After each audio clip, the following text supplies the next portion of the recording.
Awesome. And I haven't re-recorded my intro, so I shouldn't say re-recorded. I got to find the original file. Yeah. Where I like faded in and faded out of a song, and it was the whole thing was 12 seconds for the intro of the. I haven't done it yet, but we're live. We're live. Yes, we're live. Steve's messing with the camera. Dude, we got a producer, bro. Steve, fuck yeah, young Steve. Young Steve. We can't call him young Steve. That's insulting. That's insulting. But we should pay Steve his proper respect. We're not going to turn the camera or anything. There we go. That looks great, bud. Thank you, man. Oh. That the mic stand? Yeah. Of course it was. But we should pay Steve his proper respect. So, Steve, welcome to the podcast, homie. I go by Murph. Oh, you go by Murph? Yeah. Okay, Murph. Murph. What if people start calling you Smurf, though? There's like 5 Steves of mine. Got you. Okay. All right, we don't have Murph mic'd up like Jamie or any other podcast producer, but we will get there, dude. I am super excited for this though. I don't remember what I wanted to open with you. Oh yeah, I remember what it was. You know what I was thinking recently? No. I don't. Joe Biden might be the worst president of all time. I'm dead fucking serious, dude. Because here's, and I'm not trying to like intentionally stir shit up. I was legitimately thinking about this. So, because I came up, you're my age, Yep. right? So you remember we were in high school during 9/11 with the Bush thing, right? Right. So it was like, this is the worst president of all time. He's like cowtailing to big oil and Lockheed Martin and Halliburton, and like he's selling out other countries in our own country for his buddies to go to war. Fuck the Republican Party. Right. This is me in high school. And then Obama came in, right? And I was like, fuck yeah, I hope you can believe in that you're a change you can whatever it was, right? Right. So Hope and change. Something like that. I don't remember what it was because he had more than one because there's 2 campaigns, right? Long story short, like in his first campaign, and I voted for him. I'm like, yeah, fucking, we're gonna do things different because fuck the Clintons and fuck the Bushes. We want an outsider, right? We want somebody new blood. Right. And then what nobody's willing to admit is basically Obama just literally was Bush 2.0. Not only did he not do anything he said he was gonna do, He not only escalated. yes. Not only did he not do anything he said he was gonna do, not only did he not stop the Bush practices. Not only did he continue the Bush practices, you nailed it. Yeah. He escalated. He did everything and more. So he took Bush's drone bombings, went even farther with them, murdered an American citizen. So then I'm like, okay, this is the worst president of all time. And then I never liked Trump. Right? Sure. I never liked Trump. Not a fan. A lot of people think he was the worst president of all time. But then Biden got into office. So now we've got 2 wars going that we're basically responsible for, whether you want to agree with it or not. Like, you do the math in one way, shape, or form, Sure. It's on us. The economy is in full collapse. We've got an actual immigration crisis. Gas prices are through the fucking roof. Food prices are through the fucking roof. And it's like, I think statistically, like how we measure presidents, I think he might be the worst of all time. And that's not me being biased because I don't like him. Right. I think I just made my case for it too. Like, it's not even a biased thing. It's statistically how we look at these guys. Like, he's a fucking piece of shit, dude. I don't think he's much of anything. He just, you know what I mean? Like, he's a corpse. Do you think he'll run this fall? I don't think he can walk. That's a conspiracy. You want another beer? Yeah. Yeah, I don't know. I stay informed, but I don't have the physical or emotional energy for a lot of that shit anymore. Is that why you moved? We talked about this last time, but well, there was a lot of reasons I moved. Most of it was that I found a cheap house in a cheap little town that was closer to my now wife's family. Oh, okay. So when we talked about moving in together, getting married, doing the whole thing, we wanted to be closer to one of our families. And friends of mine from high school had a cabin for sale, and they had remodeled some stuff, the new roof, new siding, new windows, that kind of stuff. and they were selling it for like cheap cabin prices. So I bought it, moved in, made it livable for the first year, and then we got married. Wife moved in, and we're done with the inside now.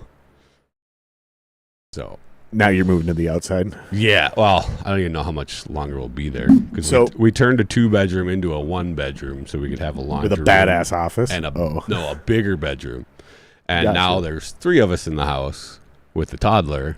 Now you're like, we need that second bedroom back. Yeah. So we'll be. Yeah. What do not they there say when forever. you're remodeling? Never go down in bedrooms, and never make. Steve, you might know this. Is it you never make the kitchen and bathroom smaller, and you never go down in bedrooms or something like that? There's like. Sounds like I was some old man shit. Steve should know. Well, it's when you talk to like real estate agents, people who like know like where the money in a house is. So Never like, make your doorways smaller.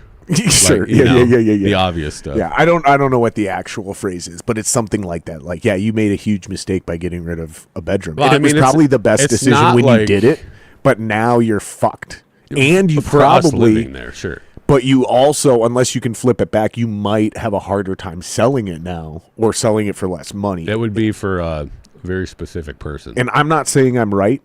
I'm Mm-hmm. not even saying this is my actual opinion. I'm saying this is what the moral of that phrase was. Whatever it was. Don't do these 3 things. Yep. Because it's So- going to make it harder to sell. It's going to cost you money. You don't get resale value back for it or whatever. To my knowledge, the house was never homesteaded before I bought it. It was always like the city didn't know much about the place. Like they What said, the fuck does homesteading mean up there? Is that different from like the a city? permanent residence. Because the city, when you're homesteading in the city here, Yeah. what it means is that you're living there, which means you pay less property taxes Sure. versus if I use it as a rental property. Right, It's right. non-homesteaded, meaning it's not my home. Mhm. And so the property taxes actually go up if you're not living in the home you own. Right. Is that the same thing up there? Yeah, that sounds similar. Okay. But the city didn't know much about it. They said it was built in 1950, which is a crock of shit because the original structure was like late 1800s, and then it was added on to a bunch of times. There's 3 different foundations in the basement. Like it's kind of in sections. Yeah, it's like built into the side of a hill that Right. goes to a lake. So it's a really weird little house. It's adorable. I fell in love with the place. Even it's like crooked. It looks like it's falling into the lake. It's all fucked up. But like from me to, if I was standing on the outside of the house against like the basement wall, you're standing in the lake. That's how close it is to the water. That's So it's super like weird. super cool property. That scene switcher's already driving me nuts, dude. It's way too sensitive. So we'll have to work on that a different podcast. But yeah, basically the threshold is too low, so it's detecting any fucking yeah, and it's switching that. It's advanced scene switcher. Yep, and then go to the macro. And then see where it says, guest switch 1. Go scroll down. Yep. And then just switch that threshold to way higher. Like it's got to go up to like, yeah. Try that and then do mine to the same thing. Yeah. Let's try that now. Cool. Here, I got it, Steve. Oh, never mind. You got it. Okay, cool. But yeah, when I bought the place, legally, there wasn't a second bedroom. Like, the second bedroom went outside. Like, Yeah. there's a door to the deck in this second bedroom where there was bunk beds because it was just a cabin. Nobody cared. So, technically, there was no even, like, abstract for the place when I bought it. So, I think technically... There was no what? Like, all the paperwork for the things about the house. They call that since an it was- abstract? Yeah. No shit. I didn't know that. Mm-hmm. I thought I knew everything. Turns out. Have you met me? No, that's super interesting, dude. Yeah, so I think legally it's always been a 1-bedroom. Okay. Now that one I wasn't bedroom really- is bigger, and now there's a laundry room. Dude, I wasn't really criticizing you about getting rid of a bedroom. No, I know. We're just bullshitting. That's what you do here. Are we supposed to be serious the whole time? Me? The only thing I get serious about Silly is when goose. people say stupid shit about politics. Like just dumb asinine opinions. Like when they try to simplify the war, one of the two wars we were talking about or mentioning earlier, when they like, the easiest way for me to say it is stupid people with really strong opinions that like haven't thought through what they're saying just a couple steps. Like I'm not asking you to be fucking Plato and like really like map this thing out. Just fucking think one or two steps. If this happens, if what you're requesting happens, what is the actual result? How does that actually manifest itself in reality, not in your fucking fantasy brain? Like, what is the most... For example, off topic, so nobody gets offended and thinks I'm attacking them. Let's assassinate Saddam Hussein instead of invading Iraq. Okay, well, if we do that, we're going to create a power vacuum. And the guy that's there right now is ironically one of the more civil tyrants you could ask for. Okay? If Saddam Hussein vacates, worst case scenario is actually one of his two lunatic children take over. Okay? Because they're fucking, you think Saddam's insane. These guys are actually depraved, right? Like, these are bad guys. Like, truly bad guys in every way. And if they don't take over, there's this actual, like, Muslim extremist population that wants to bring back, you know, laws from the 1600s. What does that actually look like? Well, common sense would say, well, that sounds worse than what was going in Iraq already. Right. So guess what we did or didn't do? We didn't assassinate Saddam Hussein. Yeah. We didn't do that because you got to think these things. It's like chess. You know, you got to think how many moves ahead or whatever, right?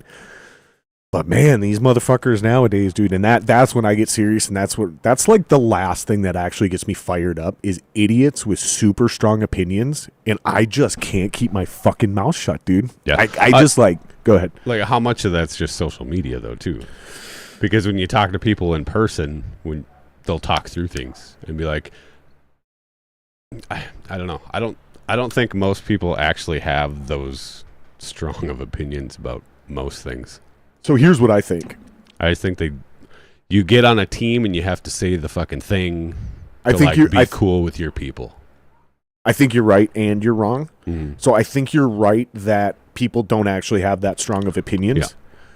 But I think you're wrong in the fact that online they do, for sure. Yeah. And I think sometimes what happens in person is they realize, like, oh, fuck, if I press this, if I talk to this person like I would online, they beat the shit out of me. Yeah, like back I don't in the get 1900s. Yeah, like I don't get to like how I have conversations. Like we'll get my ass kicked, so then they just go silent and they're like they either give in or they pretend. You know, like it's that kind of cowardice, two-faced vibe. Sure. And that is real. That shit happens a lot, dude. Yeah, like that shit happens a lot, dude. And I gotta admit, I've even done it. Like in my younger years, I definitely wouldn't do it now. I'd stand on my principles. It's because you have them now. We didn't have them when we were 23. I think I did, but I didn't understand what they really meant. Yeah. Like, yeah, I believe in freedom of speech, but yeah, hate speech is bad. Well, yeah, of course it's bad, Define but it, like, though. but hate speech is free speech. So Right. like, if I value free speech now, but I didn't have that nuanced thinking. I still had the same principle, but I couldn't extrapolate it into the real world where it's like, oh, if I value free speech, I have to deal with all the negative consequences that come with it because it's so valuable. All that shit's worth it. Yep. But they can't think like that. They'd be like, in this scenario, they'd be like, oh no, hate speech needs to be made illegal, punishable by law. It's like, I don't think you guys understand what you just did. You gave the government the ability to tell you what you can go to jail for saying. So now they can say criticizing the government is hate speech. Boom. Now you criticize Joe Biden or Donald Trump. Boom. Now you're in jail. Yeah. Good for you. Who's making the definition? Exactly. Yeah. That's exactly the point. That's why free speech, and it's not even free speech. That's actually not what it is. It's freedom of expression. And that's how you get away with the art, right? Right. Like, say whatever I want for art. Loopholes rule. For real, people want to fucking take away free speech, but it was their free speech that allowed them to protest against Donald Trump. It's their freedom of expression. You see what I'm saying? So it's they just don't think about these things, dude. And most of the time, it's the left right now. I remember being a kid, and it seemed like it was the right. Yeah, for sure. You remember? Yeah, especially with music. And people always In the mention 80s like and the 90s. evangelicals, which are still around. And I'm like, yeah, but dude, that's easy. Yeah, they're Like, just kind of funny. Like, you know what they're going to say every time. right. Like they're always on the same corners at the same places doing the same thing, preaching. They haven't changed in 40 years. Right. Like, I'll take that devil every day. That's the devil I know. No problem. I am not fucking making religion illegal. I'm not taking these motherfuckers' right to do that shit. But they want to. They're like, you shouldn't be able to do that here. This is the gayborhood. Do you know what video I'm talking about? Have you No, seen I that don't. video? This guy's on the corner preaching for Jesus, and this woman comes up and she's like, you need to leave. And he's like, why? I'm preaching love. And she's like, this is the gayborhood, and that kind of stuff is not welcome here. Steve, see if you can find that. See if you can find that video. It's called search, search. You're not welcome in the gayborhood. You're not welcome in the gayborhood. I bet you'll find it almost immediately, dude. This shit is fucking funny, bro. I bet you he'll find it. You're not welcome in the gayborhood. I fucking just search it. It'll auto. There it is. Okay, hold on. Pause this. Okay. All right, throw it up on the screen and then make sure. Yep, go ahead and throw it up here so we can look at it over here. All right, it's up here now. And then just make sure in OBS. Hold on, I got to go to main. Okay, see down there the desktop audio, unmute that. Yeah, there you go. Okay, now play this motherfucker. I'm gonna preach. No, you're not. Yeah, I am. No, you're not. I need Then to. get a fucking church, pay property taxes. No, I need to go out to where the lost people are, preach right? From your fucking I need to go out to where the pulpit lost people are, to where the people are. there. Everybody else doesn't have to leave you. Well, people can hear my words. They can be convicted by the Holy Spirit. Your fucking words. This is the gayborhood, and you are not welcome. This is the gayborhood. Yeah, and all she does is start screaming just at the top of her lungs. No, that So works. it's again, That changes so- my mind every time. So basically what she's doing, right, is she's like, I want to take away your freedom of expression. Because I want equal rights. Right, which is fine wild. in that first level of thinking, right? Like, no, because what you're saying is hateful and it makes these people uncomfortable. Okay, fine. But if we do that, right, we have to apply that across the board, which guess what now? Your gay rights parade, your gay pride parade, that makes certain people uncomfortable. Sure. So now you can't do that. You see what I'm saying? Like, I mean, it's and they go, well, no, because this is for gay pride. Well, here's the deal. Nowhere in the fucking Constitution does it defend gay pride, but it absolutely defends freedom of religion and freedom of expression and freedom, because the Founding Fathers saw this coming. So again, just think what you're saying through to a couple more levels and see how it can immediately turn around and negatively impact you when we don't it's know, something like, you don't agree with. what else happened before that video, though. He might have been screaming God hates fags and all this. Yeah. You never know. That is still Like- his right to do so, though. Sure. But that would fire me up. Yeah, but You I know wouldn't what I say mean? anything. I would just roll my eyes and I would walk away. I'd be like, there's your evangelical again. Boom. You might laugh. Predictable. And be like, fuck yeah. Yeah. And in fact, if he's like sitting in front of a business protesting it, I might go to that business just to spite him because he's being an asshole, right? But I'm just saying, man, like these guys don't realize what they're doing. Like, she's trying to scream this guy down, and it's like that can and will be used against you if the shoe becomes the other foot or whatever the fucking phrase is. You know what I mean? Shoe gets on the other foot. You know what I'm saying? Yeah. Dude? It's short-sightedness, and that is what I will get. Like, I'll lose all sense of humor, and I'll get real serious real fucking quick, because I'm like, I don't think you guys understand what you're doing here. Yeah, I mean, I don't run across that in, like, everyday life ever. You see it online, you see videos, which are funny, and, you know, we talk about, like, how stupid it is, but, like, in everyday life, everybody's pretty fucking cool. Definitely where I work, and definitely where you live and work. Yeah. For sure. But you go downtown Minneapolis, homeboy, Sure. and I'm telling you, it's a different Yeah, vibe. yeah. In fact, you go out across the street from me.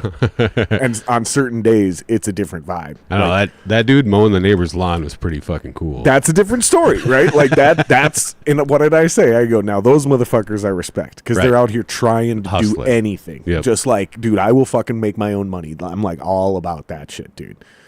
But then you'll have the white lady up the street with 6 kids fucking come down every 3 days and ask me to bum a cigarette, which I don't smoke anymore.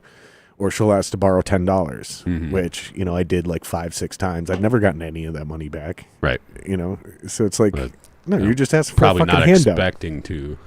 No, I didn't. I'm that guy where if I borrow you money, like I can handle not getting it back. Right. Because I've burned bridges hounding guys for money where I'm like, I need that $500, dude. I had a guy probably 10 years ago at work. Older guy, needed gas money, whatever. Like, I just need like $20. I can pay you back on Friday, payday. Yeah, whatever. And then Friday comes around and he gives me like a 5. He's like, I'll give you like $5 more next week. I'm like, don't fucking worry about it, man. And they're like, I'm going to forget, and then you're going to feel weird, and it's going to do this whole thing. Like, yeah, I always notice that with guys like, and if you say something, because this is what my instinct would be like, dude, if it's that bad, just keep it. Yeah. But then they're insulted. Like, it ain't that fucking bad. Fuck you. I'm like, bro, you're the one who borrowed money from me. Yeah. But then there's also those dudes that'll be like, I need $20 for gas, or you think you can spot me for food or whatever. And then 10 minutes later, they got like $60 of weed in their pocket. Yeah, or a Starbucks in their hand. Yeah. No, that they had before. Oh, yeah. Like, so that's why they're short. That's why you need my money, because you got weed. I saw one recently. I'm not going to ask you to pull this one up, Steve, because it's stupid, but it's one of those like conversations of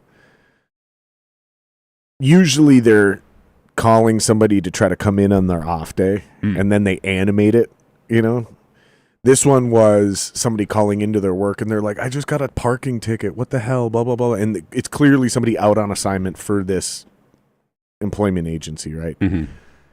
She was like, can you guys pay this? And they're like, well, how much is it? And she goes, $15. And she goes, yeah, we can pay that. And the first thing that went through my head is, where the fuck is it only $15 for a parking violation? Because in Minneapolis, it's like $150. If your car's still there. If your car's still fucking there. That's true, because otherwise it's towed and it's $180 to get it out of fucking impound, which has happened a lot to me. 3 hours there. After you spend the 3 hours figuring out where it went. You're so right, dude. You got to go to a suburb. And then the second thing is, and they go, yeah, we can pay that. And then the second thing is, she turns around and she goes, oh yeah, I'll take a ... And she goes, are you at Starbucks right now? And she goes, yeah. And she goes, well, that's going to cost you $15 right there. And she goes, yeah, well, priorities. And I'm like, yep, there you go. That's because I would lose my mind if my wife was spending $15 at Starbucks. And then legitimately asked me for $15 for a parking ticket. Or gave you shit about spending $15 on something stupid. Which luckily, that's one of many issues I do not suffer from in my marriage. You seem like you got a cool one up there. Yeah. Man, I got fucking lucky with that one, buddy. Speaking of, we were talking about being close to the fam. Mm-hmm. You don't really deal with any of the bullshit that we complain about in the city. You're trying to also be close to the fam. Yeah. So you probably have like zero urges to leave the state of Minnesota, do you? You ever think about like just heading right over to old Scotty right there? I live in Wisconsin. Oh, you do live in Scotty? Yeah. Okay, so yeah, we're thinking about coming.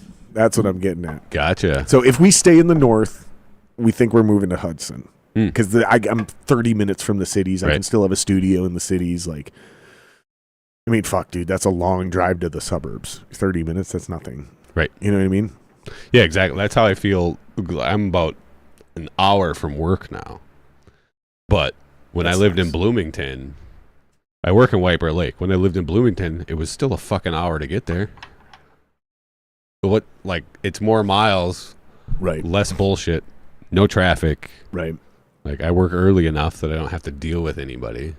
What time do you work? I start at 5. Ooh, yeah, that's early as fuck. Yeah, there's nobody else on the road. that is nice for that, and including when you're coming home. So you come home what, like 2? 3:30. 3:30. Oh, so you're working 10s? Yeah, but do you work Fridays at all? I work Fridays. I don't work Mondays. Oh. So when we had the option to do the 410s, I chose Mondays off. Because the only way they were going to let us do it is if we were still able to be open on 5 days. Yeah. Yeah. So my work does, some of the guys work 410s. Yeah. And then a couple of guys work 5/8s. So we still have a full ass week, but yeah, we still have guys that work 5/8 too. I'd say about a third of them, maybe, and then a third of them have Mondays off. The other third have Fridays. So there's always like 3/4 capacity. You like the 410s? Right now, no. Is it because you have a kid? Yeah. You want to be home with that kid? It's not the being home. It's the not worrying about trying to get to bed because I got to get up at 3:30. It's like that 7 o'clock comes around at night where my daughter has more energy than I've had all fucking day. So do you think if you could switch your 10-hour day later in the day? No, that would suck too. I don't want to go back to 5 days a week, but it's probably going to end up happening just so I can get a little bit more sleep. Because if I go to bed at 9, which is like early for most people, that's 6.5 hours. So for people that don't know, like this Minnesota, Wisconsin life. Yep. What do you guys do, specifically you guys? You don't have to be general. I can be general. Sure. What do you guys do for fun up there when you're trying to let loose? It's the weekend, In the city, it's obvious. You go to eat, you go see a movie, you go see a concert. Mm-hmm. It's the whole point of being down here. It's the only reason I've ever stayed in the city is there's so much to do. Yeah. And everything's less than 20 minutes away from me. The few things I miss about the city. Right? Yeah, right? Yeah. So what do you do up there? Weekend. Specifically, what do you guys do? Smoke meat and Nice. sit around a fire. Drink a lot of beer. Yeah. Shoot archery. Like, that's the perfect weekend. How's that going, by the way? Good. The archery stuff. Good. A little, I guess, maybe slow this year. I haven't seen as many, like, tournament things. There's all these leagues. Like, from me, there's one in Bald Eagle, which is White Bear Lake, Hudson, Menominee, Eau Claire, New Richmond. Like, within an hour of me, there's all these archery clubs, and they're all part of like a collective. I think it's called the Indian Head Archery Association or something. And basically, all the clubs host public events. One of them, they kind of rotate through like March till September, and one of them has a public 3D shoot every weekend. So definitely try to get to a lot of those. I actually leave for Illinois tomorrow morning for a 3D shoot. I got to get up and drive 6 hours tomorrow. That's going to be awesome. That was my next question. Yeah. Is I remember when we booked this, you were, because my wife was asking me, she's like, so what the fuck's going on? Because I said, I think he's getting a hotel. And she's like, what? So he's going to like do the podcast and then fart around and like go out to a show? I was like, no, I think if I remember right, he's passing through town. Like he's doing something in like Iowa or something. And I thought it was for work, but it's for archery. Yeah. Yeah, That's I think fucking cool. I think the last time I was here, I had to leave for Indiana for work. Really? Right after that, yeah. No, this is a archery thing.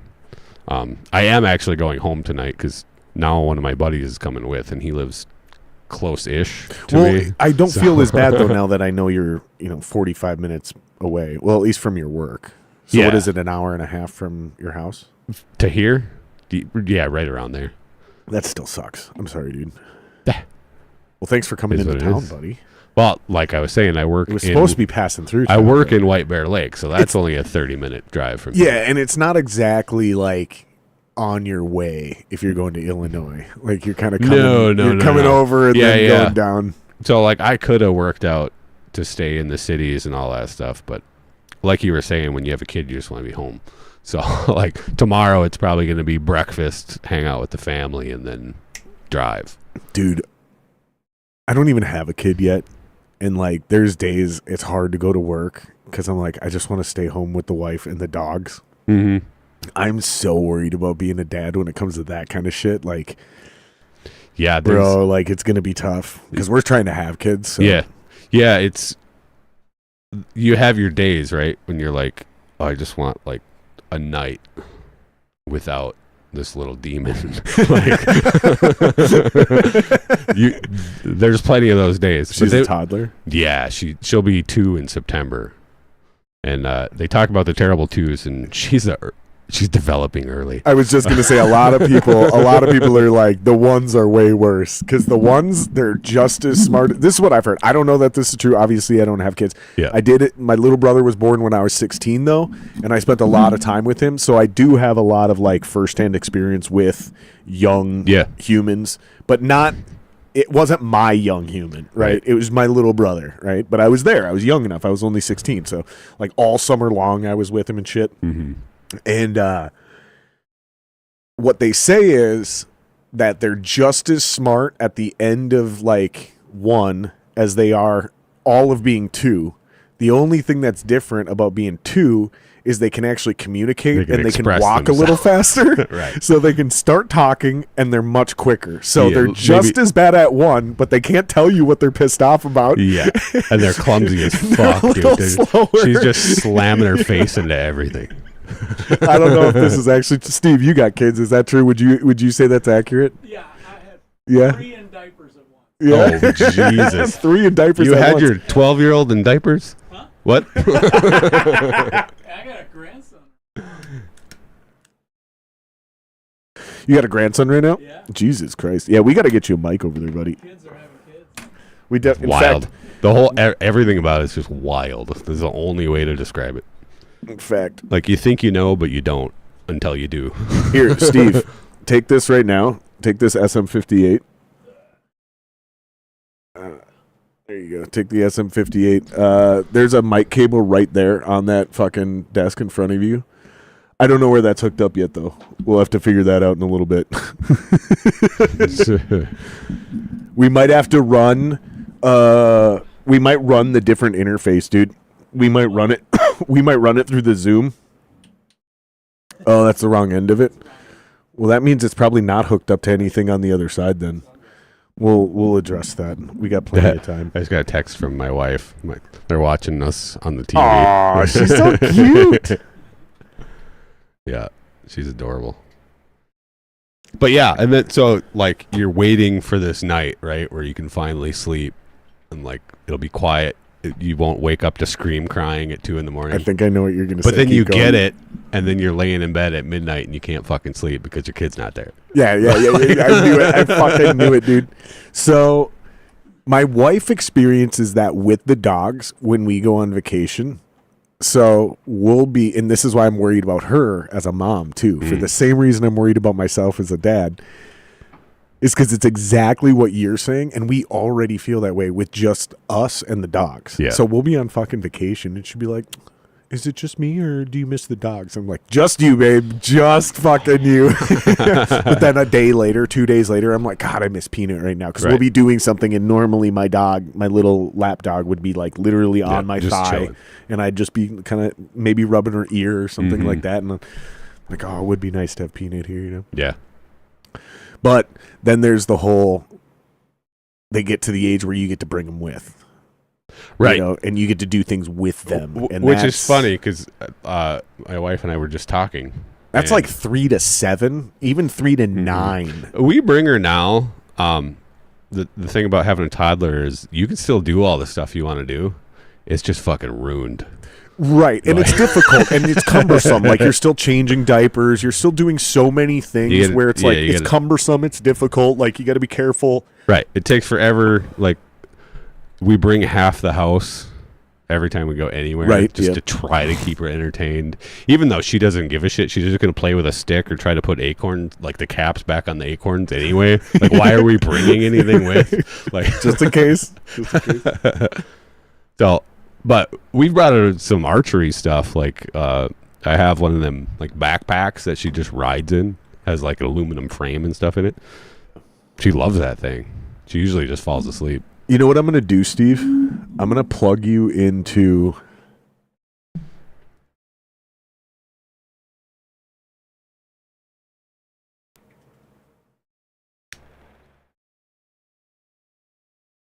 There, you're in input 2 with me. So just be careful, because that mic's hot now. Hot. But that way, if one of us got a piss, you can actually, like... Entertain the people. Well, yeah, and you guys can have a fucking conversation. Like, it's Right. not just me. Dude, this is going to be so great. This is going to be so fucking awesome. We just got to get Steve hooked up so he's super comfortable back there. As long as he doesn't fall asleep on me. As long as our conversations aren't too boring.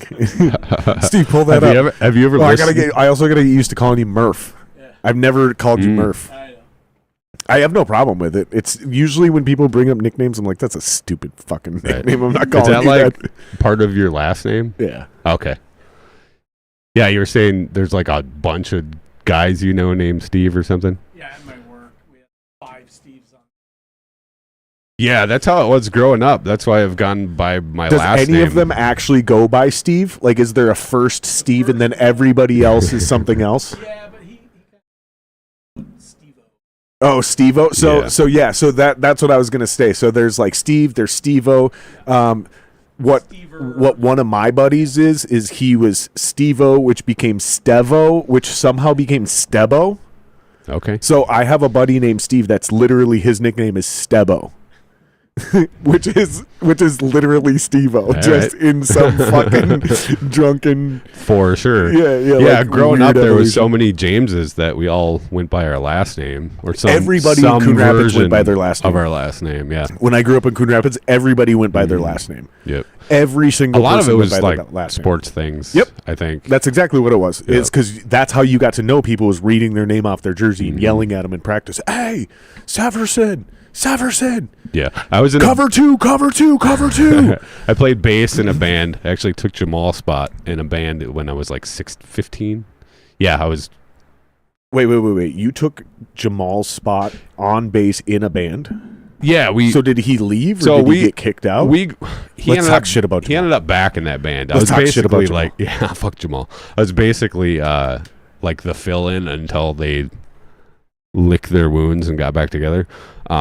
Did you tell this story before in the podcast? I don't think so. I feel like I've heard this before. Maybe. Unless Jamal told it. I don't know. He's going to be on the podcast again soon. I'm sorry. No, but like we grew up in the same little town, and my brother was friends with Jamal and like all his band people. I think you did tell this. Go ahead.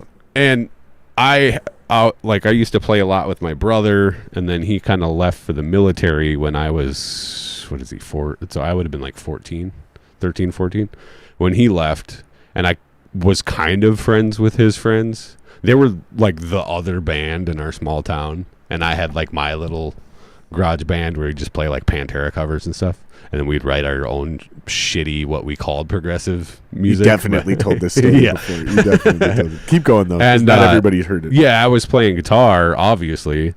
And then the band was called Breechless at the time. Breechless? Yeah. Great name. Yeah, it was a good name. A good band. Like it was if you took like the super crazy shit out of Dream Theater and you added like the simplified version of that from Tool and mixed in some Faith No More and Deftones. So it was like a progressive nu metal, I guess. I see what you're saying. Yeah. That yeah, actually no. makes sense. Cool band, like 9-minute long songs. The but Ian like, Friend in me you wants didn't to get like bored. make fun of that, but it's like, that's pretty cool. Yeah, no, it was fun. And Shout out to Ian Friend. Jamal was obviously the older of all of us because he's an old man. He is the old man, dude. He's And- my age and he's still 20 years older than me. Jamal had moved to Minneapolis. Some of those guys were still in high school, and like spread out college, this and that. But they had like a practice space in the cities, and then there was like some inner whatever, right? Young kids. And Jamal quit, so then they started practicing again back in our little small town. And they needed a bass player. I was like, I don't play bass, but like I have things. So how hard can it be? So I started like learning their stuff and showed up and practice. And there was the whole beginning of this story was there was 3 Jameses just in that band. Yeah. So So you were Sanders. yeah. When you say, how hard can it be as a bass player? This is something I've tried to describe to people. Tell me if you agree with this. And especially if you don't agree with it, elaborate. I think I know where you're going. I say bass is like mind-wise the easiest instrument to play versus guitar. Okay. But physically way more difficult than guitar because of the sheer size of the strings and the fatigue that will set in. If you can remind yourself what it was like, because I think when most people argue with me, they think of themselves now. Yeah.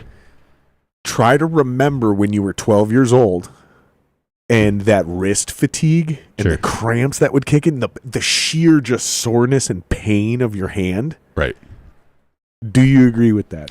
I think it's physically way harder than guitar. So I put it like a different way. I think if you're a beginner, you've never played anything, bass is easier. I think to actually get proficient and stand out as a player, bass is way fucking harder. Interesting. Like I think it's harder what to do you get think good is bass. so difficult about it? I think bass fits in a certain pocket. What are you playing, Steve? What are you playing? Oh, that fucking thing. Oh, fuck this guy. Get that out of here. Get this fucking dumb shit out of here. Fuck this fucking nerd. I've actually Fuck never that watched that video. Fuck that guy. I've seen I've his seen stupid videos. the clips. I don't even want to embarrass him. I'm not saying his name. I thank God that's not on the screen right now. I don't need to fucking be talking shit about people on the internet, but fuck that guy. Fuck all of these gimmicky players. Fuck every single... Okay, this is great for content. This is one of my big fucking problems with all of this shit. It's great for YouTube content. Okay, so if you're trying to like make a living pretending to be a musician, do that. Cool.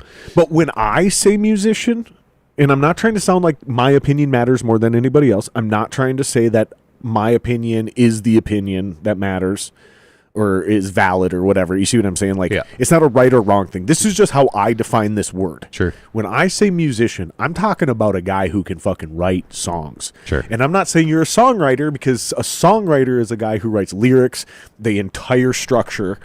What I mean by songwriter, which is a subdivision of musician, is like, I would call myself as a drummer, I'm still a songwriter. So like, and you kind of, hopefully you kind of noticed this, is like, you'll play a riff, I'll start jamming with it, and if you start adding nuances to it within one bar, if you do it again, I'm on it the second bar. And I'm changing my drums in real time as we're jamming to try to get these drums to sound dope with that riff. Yeah. And then when you give me the second riff, I write a separate drum part to that riff, and then I make sure that they blend together. So then we got to go, okay, how do I get from point A to point B?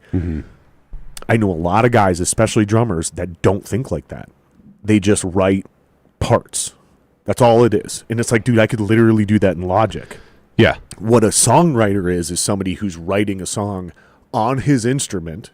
So I know guys like can't write a fucking actual song to save their life, but I would still say they're great songwriters, because when I go, dude, here's 16 bars, write a breathtaking solo, it'll break your fucking heart. They're so good. Right. They're so good. So that's how I define those words. How do you look at that same idea? Because when you say stand out as a bass player, that makes sense to me. But we could be talking about two different things. We could be talking about, like, you know, Les Claypool and the motherfucker. So I was talking more about like the technical stuff, I think. Yeah, okay. Like I see guitar, bass as a beginner. I feel like bass is a little easier to get into. You're just playing like root notes. Yeah, that's what I meant by the mind part. Right. It's I think simple. about like when I was a kid. I agree with when this. I always wanted to play guitar. My older brother played guitar, and then he had like this fucked up old 6-string something that he put bass strings on. So I would like jam on this bass guitar, sort of bass guitar, when he would play guitar, and he was into Black Sabbath and like old sludgy doom metal stuff, and then Blue Ox. Yeah, and he was a little bit into the new metal stuff in like the early 90s, like the first Deftones album and that stuff. Remind me to come back to Blue Ox. Oh God, I haven't heard that band name in a long time. Keep going. But you said sludgy doom metal, and I was Yeah, like Blue Ox. Oh my God, they're playing a show Right. soon. But keep your story Yeah, he going. was in the obvious, right? Metallica, Megadeth, whatever. the thrash. Yeah, so he'd So always because be not everybody's don't be afraid to like explain it in detail because not everybody knows what we know. I've been reminded of this by a lot of listeners and viewers. They're like, dude, we can't all keep up with you. Like, you guys zoom over shit because you think it's boring. Like, some of the people watch the podcast to hear that. So yeah. doom metal, sludge metal, explain that for people that don't know the difference.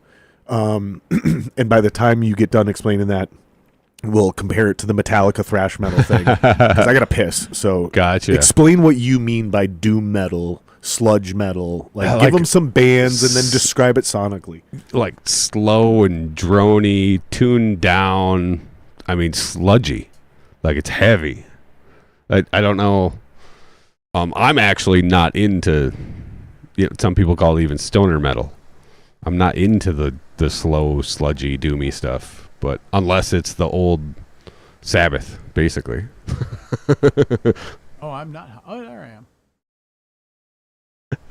Yeah, I don't like that doom metal. No, it was never my thing. But when I was playing a lot of that stuff with my brother, it was really easy to not fucking know anything about a bass guitar Right. and just be able to follow along with his root notes. And that's what I mean by bass being easier as a beginner. Right. Like, you can, but you don't have to play chords. Yeah, You don't. as a beginner, you're really focusing on one note at a time. Right. Not oh, how do I get my 4 fingers around this and Yep. form a chord. Right. I'm basically making melody of the Yep. And then to me, unless you're like Dream Theater, Primus, yeah. there's so many. Oh my God. There are bands that have like bass player focused music, but there's not a lot of them. So bass players in general fit in a certain pocket within the band, and to actually not be the Les Claypool but still stand out as a bass player is probably harder than being a good guitar player. No, I would agree with that. I would really agree with that. Because there's no tricks either, unless you're going to be the Les Claypool slapping, popping. Doing the funky stuff. So, off the top of your head, let's try to list bass players that fit this description. Cliff Burton, definitely. Sure. Broke the mold, stuck out without being Les Claypool. Right? You're not going, bah, bah, bah, bah, bah. You're not dominating the music. Right. The music's not written around you. You're just a guy, but you're a badass guy. Yep. Another dude I want to throw in there right away is I can't remember his name. I'm not going to be good at the name thing. The bass player for Dave Matthews Band, actually. Like, if you've ever seen this guy play live, you're like, Jesus Christ, he's a fucking amazing. Locally, I'm going to throw Joe Bjornrod from Revenant Soul. I'm going to throw him out there right away. Why do I know that locally? name? Because he's maybe the best bass player in the history of the state of Minnesota. He's that fucking good. He played for Revenant Soul, which is an awesome band. And when you listen to their records, it's like I put him in immediately. I will put Joe Bjornrod. I'm going to immediately put him in the exact same category as Cliff Burton. Here's why. Because when you listen to him on record, when you listen to the record, nothing stands out where you're like, oh my God, that's the greatest bass player of all time. Yeah. But if you got the tabs, or if you ever got an isolated recording and you tried to learn those bass parts, you're like, what the fuck is going on? Like, this is not what it sounds like on record because it blends so well, right? Sure. You see what I'm saying? Yeah. So yeah, that's how I would describe Joe Bjornrod. Gotcha. Yeah, fucking Yeah, I'm going to be Bjornrod. terrible with names of probably any musicians. Dave Matthews guy would be in there for sure. Definitely bad at Okay, but bass bands, player names. fine. Then Dude, like bass player from what Faith band? No More. Great idea. Amazing bass player. The dude from Protest the Hero for sure. Yeah. You're a huge Protest fan. You're Yes, one of the few people very. that actually probably. Know who the fuck they are.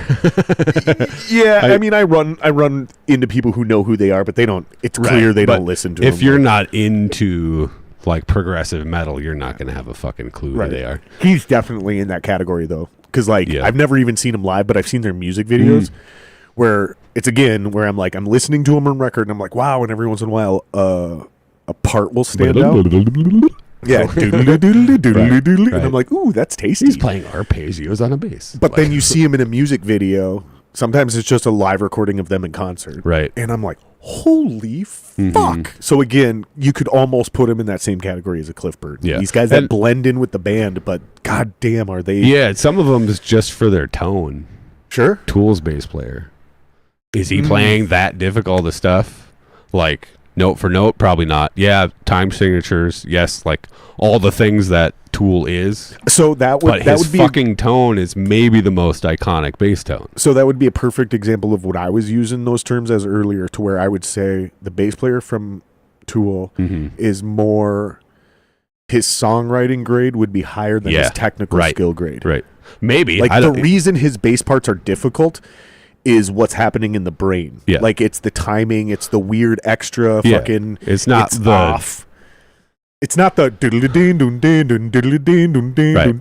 like, dude, that's pretty rudimentary. But when you try writing it though, when you count it, when you time it, when you actually like break it down, it's difficult to remember everything. It's difficult to physically do what he's doing correctly every single time and at good the luck, exact spot. Good luck getting that tone. Syncopating with, and that's another thing. That's a whole other argument. Most of that's here for those guys. You know what I mean? It's even For the Adam Jones from for Tool. the listeners, he's waving his fingers. Yes, finger Because tone. I've made that argument and preached that 90% of your tone comes from your fingers. Yeah, I don't know about the percentage, but That's a Eddie Van Halen quote. gotcha. And I'm just agreeing with that. Right. 90% of he said 90% of your tone comes from your fingertips, and I agree with that 100%. Yeah, it's What?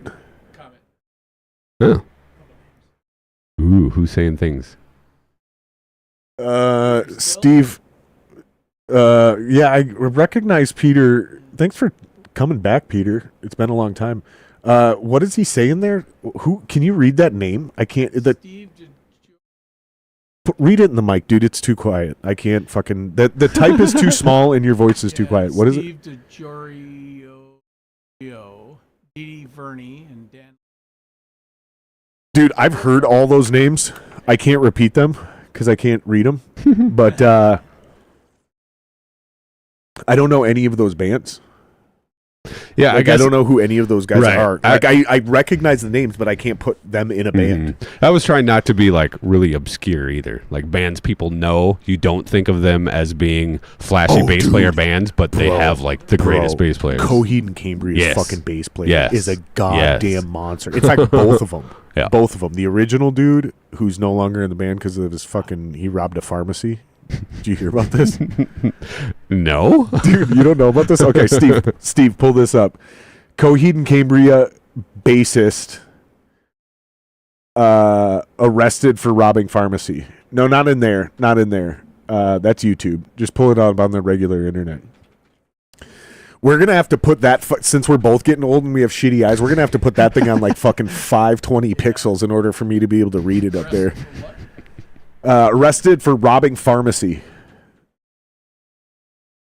And then just type in Coheed. Coheed. Yep. Yeah. So check this out. Now throw it on this screen up here. Let me read this. This is from Rolling Stone, so everybody knows this is real. Get rid of those fucking. Oh, god damn it. It's going to fucking make us allow ads, dude. All right. Do you have to subscribe? No, just tell it to allow ads. That's fine. That's fine. Exit that. Just, get out of there. Just get rid of all these X's. We're going to read this article. Fucking bullshit. Yeah, so this dude's a monster. Okay, scroll down. Let me read this. Coheed and Cambria bassist Michael Todd was arrested for... Okay, I got it. Was arrested yesterday. Well, this wasn't yesterday. Was arrested for allegedly robbing a Walgreens pharmacy only hours before his band opened up for Soundgarden show at Comcast Center in Mansfield, Massachusetts. According to police, Todd entered the Walgreens just after 1 p.m. and showed a pharmacist behind the counter a note on his cell phone. In the note, Todd threatened to detonate a bomb if he was not given the prescription painkiller OxyContin. That is the bassist took 6 bottles of Oxy and got back to the venue in a cab. He was later arrested without incident after police tracked the cab's dispatcher to the arena. That is like Fuck the me, dude. lamest armed robbery, though. At least have Yeah, a we're gonna have to pistol. build that into a different scene. Don't worry about it right now, dude. Just cancel that. But yeah, we'll build that into a different scene so it'll take over the screen and we'll be in fucking PIP down there so people can follow along on YouTube. Because on OBS, that is just a bright white screen back there now. That is so funny to me, dude. That's so funny. Yeah, go ahead and kill that, buddy. But yeah. So they replaced him. That was a while ago, is my point. Mm-hmm. But the guy they replaced him with, just as dope. Don't know his name. Yeah. Didn't know that guy's fucking Right. name. Right. Don't know the other guy's names. But a great bass player, very underrated. Very underrated. Mm-hmm. If you want a great band, get a great bass player. Yeah. Like I would say there's, if you could only boil it down, do you agree with this? If you could boil it, you only get 2 great musicians in your band. Everybody else is like, at best, very good. Drummer Okay. and singer. My man. That's 100%. exactly what I was going to Yeah. say. Get a great drummer Yep. and a great singer. If you get a shitty drummer, your band sucks. I don't care Thank you, bro. how great the Thank rest you, of you bro. are. Yeah. No, it's true. And again, what I mean by great is not great. Right. What I mean is fucking in the pocket, Dynamic. tight, Yeah. dope live. Right. Like can record to a click. Mm-hmm. Which, Yeah, because like go ahead. one of my favorite drummers to watch, which I have like a weird inner relationship with this band, but one of my favorite drummers to watch was always the hell is it? What is playing in the background still? Morgan from Seven Dust? Go ahead. Morgan from Oh, Seven he's Dust. dope. Yeah, he's sick. They're He's not sick. they're not playing the craziest shit ever, but He's really good. yes, He's really good, Right. though, dude. Great songwriter as a drummer. Yep. And people go, yeah, he wrote all those Seven Dust songs. True. So now he's a prolific songwriter. That's not even what I was just Mm-hmm. And talking he about does his drum vocals parts. and, like- I was literally just talking about his drum parts. But Right. yeah, you're right. Like right. he did write all those songs. Like, that whole apparently that whole first album he wrote. Well, yeah, I listen to, I'd say a couple times a year, Animosity gets thrown on for me, front to back. Like, something about it. That first album. In fact, I think it was their first 2 albums. Mm-hmm. Where I would play this record for people and I'd be like, dude, this is going to be the biggest band in the world. Like, this is the next Metallica. Because to me, they had literally everything. They were writing great songs. Lejeune is maybe one of the best 5-10 singers in the world. Mm-hmm. Especially that style of music. Oh my God. Because that dude, style of he was music is not known for great vocals. Oh my God, dude. Seven Dust, dude. Seven Yeah. Dust is maybe, and this wouldn't have been accurate if you would have said this 10, 20 years ago, but now you could say it. Mm. They might be one of the most underrated bands of all time. Yeah. Yeah, because you still hear them. I don't really listen to a lot of terrestrial radio necessarily, but they still get played. They still get played all the time. But they're one of them bands that I've actually never bought tickets to a Seven Dust concert, but I've seen Seven Dust about 19 times. No shit. Because they've played at every festival I've ever been to. Okay. Every X Fest, every Ozfest. The only time I saw them on purpose, not like that, but I think they were playing like First Ave on a Saturday, and they did like an acoustic set at the Fine Line. I went to that. They play Angel's Son. Of course. Oh my God. Of course dude. they did. Maybe, dude, is there truly a better acoustic song ever written than Angel's Son? It's a great in like fucking song. rock, modern rock. Right. Not like Of let's not all cross time. genres. Like Sure, sure. that's obnoxious. Because I Yeah. did say of all time. Mm-hmm.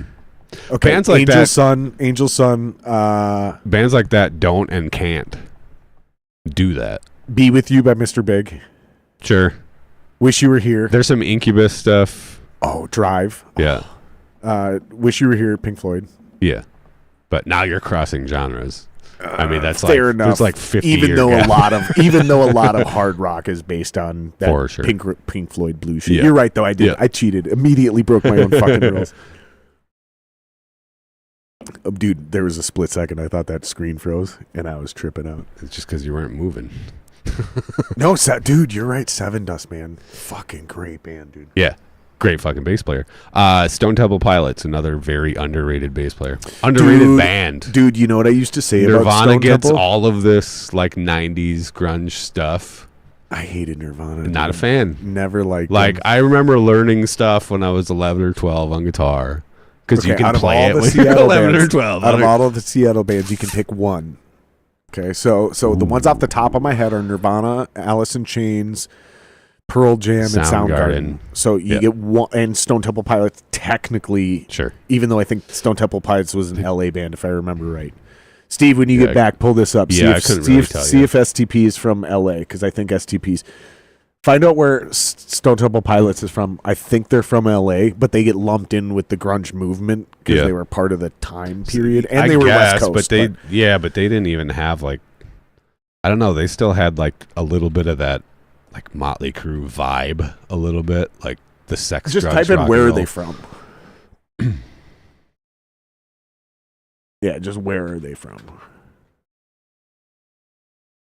San Diego, yeah. Okay. Okay, so I knew they weren't Seattle, but they're still. I'll give you it because they're part of that movement. They were probably playing a lot of shows with the same bands, and I mean, Right. the shit's so But of those bands, you get one, Alice which is in the best one. Chains. Yeah, I like I all agree. day, every day. Now, I actually like Pearl Jam better, but when you're saying like who's the best, oh, bro, it wasn't close. It's Alice in Chains. Yeah, like, those I've guys were phenomenal. never dude. been a Pearl Jam fan. I don't know what it is either. Bro. I don't hate them.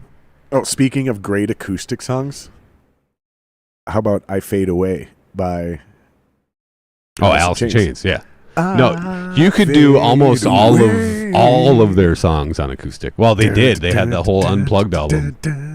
Bro, that's a banger Yeah. of a song. You want to talk about an epic all-timer, dude? Yeah, "I and Fade there's- Away" by Alice in Chains. Oof. And there is a bass player that's very underrated. yeah, there's another Like, one, dude. his tone, the tone in general, like the tone on the Facelift album, the guitar tone, so heavy for the time. There was not, because everybody else back then was like just dumping their mids to zero. It sounded like they're playing in a closet down the hall. And here's Alice in Chains just with like Do you know what the theory is super on barky scooping the mids? mids. They were all on cocaine. And when you're super high on cocaine, it fucks with you. Like you'll hallucinate a little bit, almost like you're on mushrooms. And so what apparently happens is when you're on cocaine, like your audio receptors Sure. crank the mids in your brain. Hmm. So in order for you to get it sound fucking badass, you fucking V that shit out like Metallica Yeah, and Justice for All, dude. Even though, well, it sounds great recorded. You hear it live and it's just whoa, whoa, whoa, Yeah, it whoa, doesn't whoa, work. whoa. You know, that's how nu metal became a thing. Yeah, oh, for sure. Was we wanted it to sound great live. And when these technical metal bands had shitty gear, nobody could hear what the fuck they were doing. Yeah, no, even in a concert recorded. venue. Yeah, no, even recorded with, I mean, so many of my favorite bands were, I guess, like if you wanted to classify it, it'd be like the progressive melodic metal, a lot of the Swedish stuff. And their early recordings are dog shit. Like, they sound terrible. There's so many of those bands, dude. Yeah. There's so many of those bands, bro. There's so many bands that like could have and would have been popular way back in the day. This isn't really accurate anymore because now with the digital recording, everybody's recording hi-fi records. Right, and they're But back recording then, in they the just DI sounded and like then shit. reamping guitars. and- Yeah. But back then they just sounded like shit because they couldn't afford a good recording studio. It's true. Live rooms, But they were awful. fucking great bands. And Yeah. now what I think the real problem is bands, it's almost the exact opposite. They sound great on record, but they can't play live. They sound I've like seen- shit I've live. They seen either have plenty of shitty those. gear or they Usually don't. the drummer. Like, dude, like I hope most people are really listening to this, but you need to fucking dial in your gear differently when you're recording, when you're rehearsing, and when you're performing live. Different art. They're It's a three totally different. They're art. three different EQs, and that EQ should technically change a little bit based on the room you're playing in. Yeah. In all three of those scenarios as well. Right. And nobody needs to be a fucking master and understand all of this, but just understand that it matters and it does make a fucking difference. So don't be that guy who's like, this is my tone, because you got it to sound good in your fucking basement by yourself when nobody was there. Right. While you have fucking no earplugs in, or you have earplugs in, or you're playing through a soundboard, or you plugged it into your computer, or you did this, or you did that. Like that, you made it sound perfect right there and then. Like, take a picture of the sound in your head and remember where you're at, and that's all that's good for. As soon as you leave that room, as soon as another musician shows up, you need to get rid of that, and you need to work together. And like, really good guys that really know their shit, they'll talk about like fighting and competing for frequencies. Yeah. Which matters in every situation, but I feel like you hear about it the most when you're talking about recording music. Yeah. But it still applies in rehearsals. It still applies performing live. Yeah, there's only so much space, and you need separation of the instruments. Or how do you think about it in your head when you're trying to figure out, like, to make something sound good, whether we're jamming and you're dialing in your EQ on your guitar, or you're deciding whether the vocalist needs to get louder or quieter? How do you like think about it, see it, or hear it in your head? Like, how, if you were to describe what's happening in your brain? Yeah, so with guitar specifically, if all I'm trying to do is figure out tone, and we're playing as a whole band, it'll come down to like the single note stuff. Everything sounds good when you're just ra-ga-ga-ga-ga. Always sounds awesome. When you're playing single notes, if I can't hear them, something's wrong. It might not even be me. It might be the somebody bass else player. stepping on your frequency. Right, exactly. So live was always interesting to try to figure out, because I got pretty spoiled when I was in A Moment Without, we had a really nice practice space where we built. So what do you mean when you say single note stuff? Are you like doing arpeggios and listening to each note? Even like, just, what are you doing to figure out, like, I'm missing this frequency, I'm missing this note? Yeah. How are you figuring that out? Are you looking at it in just your like mind? a Are like you a listening? Like a full 6-finger chord, or 6-string chord. If you're like at your full gain, the most distorted you're going to be, and you just play individual strings, if you don't hear them individually, something's wrong. Like, why are you even playing it if you can't fucking hear it? Like, that's where like the whole scoop in the mids thing always drove me crazy. I probably did it for like a cup of coffee in 1999, but because everybody else was playing mesas and I had like a crate. So, do you have a specific chord or set of chords you hit? Weird up chords. and down the frequency range of the neck. I like to see if there's weird chords that have dissonance in them. Whether it's just like a flat second or whatever it is. Because it's so hard to explain. Like, we got time, bro. Yeah, when you try to describe like guitar tone and what you're looking for and how you want it to stick out. Let me take a stab at what I do and see if it inspires you to figure out the words to use, right? So literally what I'll do is I'll play a few specific bar chords, and I don't know the fucking names of them because I'm not that kind of musician. Sure. But what I call them is misery signal style chords. So there's some weird dissonance in them every once in a while. They're huge bar chords that use all 6 strings, and I strum and I wait until everybody's making noise to figure this out. Right. And there's like 3 or 4 of them. I run up all the way the neck. I start low and I go all the way up. And it's usually as I'm like, all right, let's do a quick sound check. Just make noise. Everybody make noise. You know, and I'll have the fucking bass player like literally what I call a walk. So and I'll have them and just go all the way up. And I just listen to that as I fucking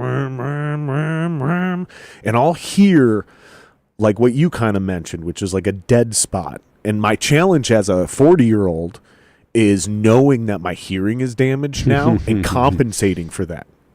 So that's what I'm working on now, is knowing my hearing is missing this frequency, not his guitar or my guitar or this or that.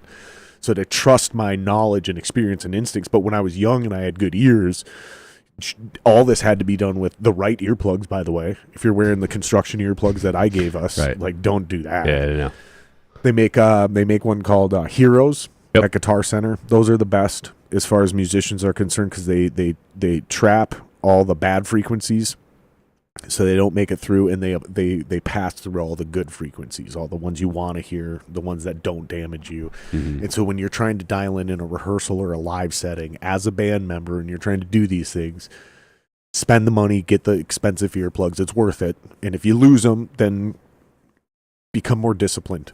You know what I mean? Like, because you need to do this. It matters. With that said, I completely agree. The jug Yeah. doesn't matter. Right. The final step I'll do is I'll switch to my clean tone, and I'll do what I asked you to do. Is I'll switch to my neck pickup, roll the entire tone knob off all the way, so I lose all my treble and high end. And this is the thickest, fattest, richest, most beautiful version of my tone that I'm ever gonna get. And when I say most beautiful, I'm talking that like rich, jazzy, fucking. You can start playing with your gain on your fucking volume knob.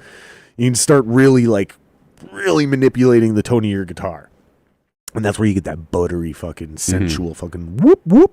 That kind of. Yeah, I mean, depends what you're playing. But You know what I'm saying? Like, yeah, and whatever's missing, I'm going to dial back in. Because I just know, based on what I'm hearing around me from experience, because it's easier for me to adjust my tone to cut through the mix than it is for me to walk over to another guitar player and a bass player and start lecturing them about their fucking tone. Yeah. I have enough experience. What about you, though? How do you do that? Because there's egos involved with tone, too. So, for the most part, I played with guys that were probably better at that than I was. Dialing in tone. Yeah, not in every situation. I'm not going to name names.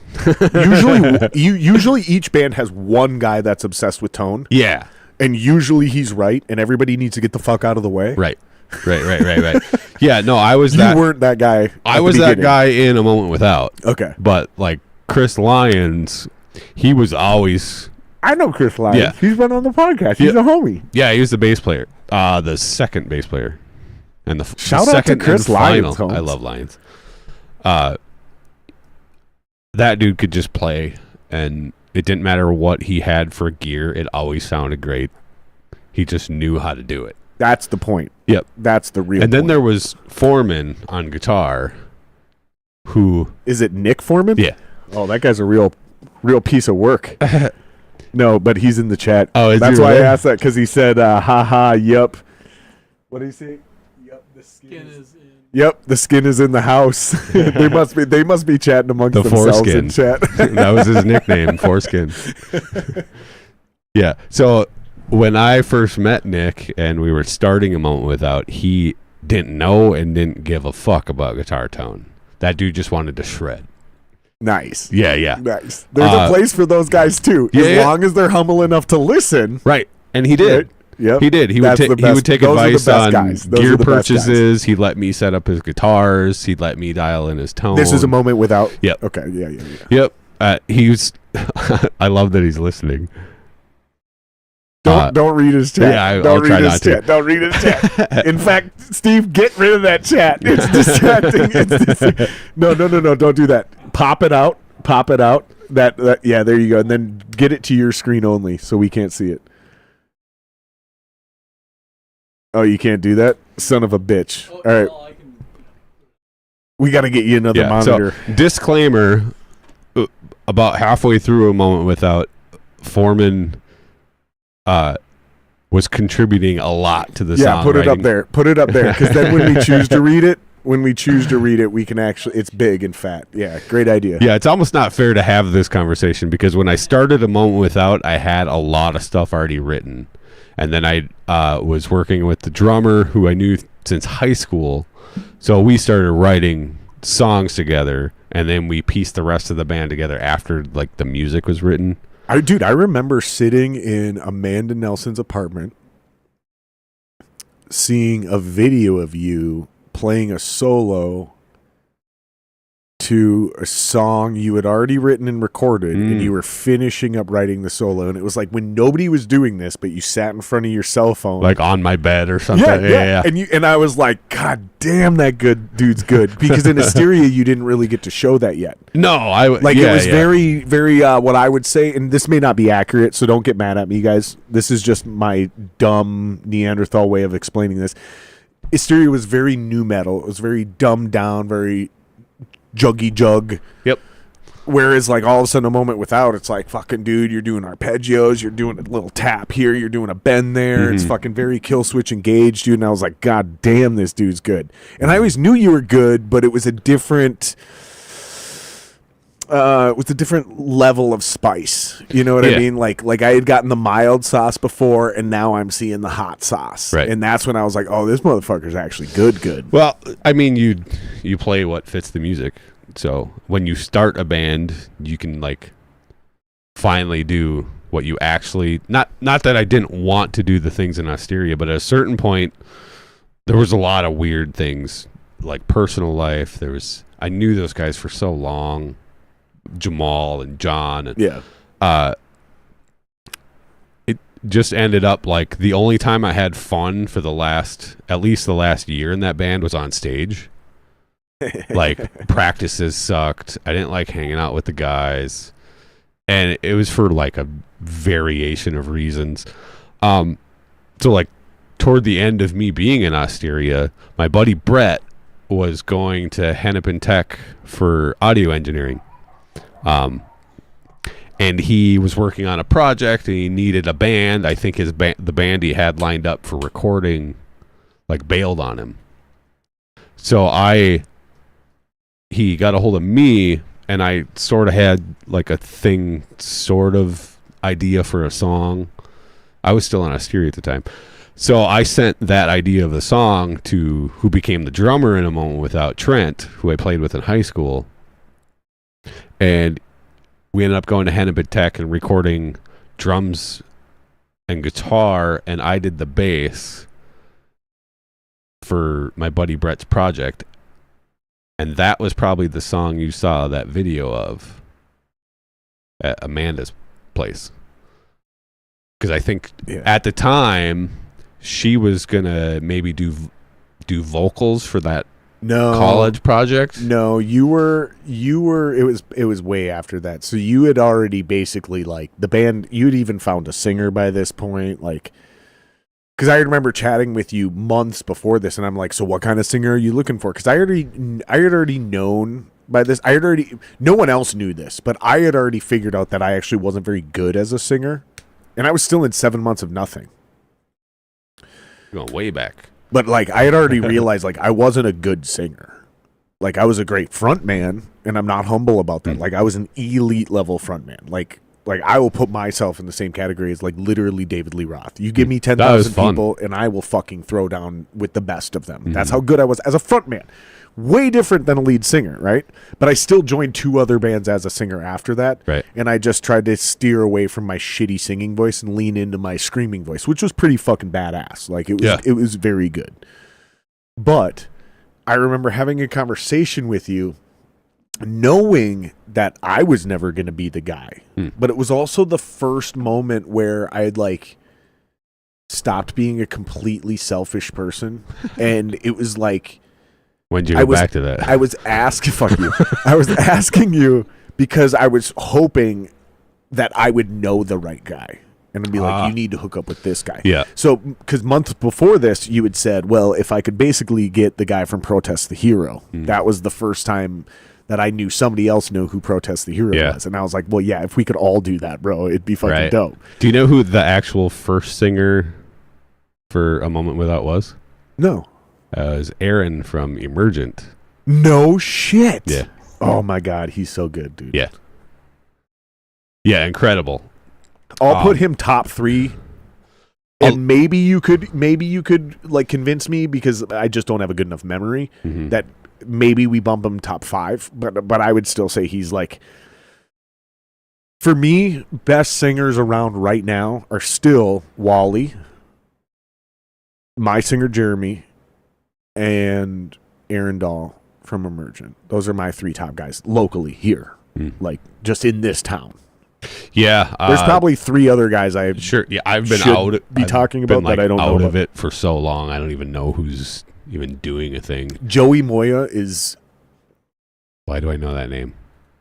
So Joey Moya is the lead singer of Uncle Daddy. Okay. He's definitely elite and very, very good. I think Joey's a better frontman than my singer, Jeremy. I haven't seen Jeremy perform in Jeremy's one of the best 12 singers. years. Jeremy's just one of the best singers I've ever known, period. Yeah. There's moments where he sounds like Maynard James Keenan. Yes, he does. And that's not because he's trying to. That's just It's because his tone. It's just he gets just- there in his that's timbre. his tone. Yeah, yeah. Yep. But he's not the world's best frontman. Like he's not great at talking between He's songs. into himself in the moment. From what I remember, He's a true artist. Yeah. He's not a great, and maybe he could be, right? S- But that- he's that's not like a David Lee Roth. He's not a Freddie Mercury. He's not an Axl Rose. Like these are frontmen who Yep. are also great lead singers. But I'm only talking about their entertainment quality. Joey Moya is not only a top 5, top 10 singer in this town, but he's maybe the best frontman in town right now. Like he's that fucking good. God, there's some really great guys in town too. Yeah. So to get away from like the singer thing, because Oh yeah, we're talking about bass players. it's more like no, still vocalist, but not singers. To get into okay. like I the gotcha, metal, gotcha, the gotcha. metal things. I don't think anybody can top Mike Fischetti.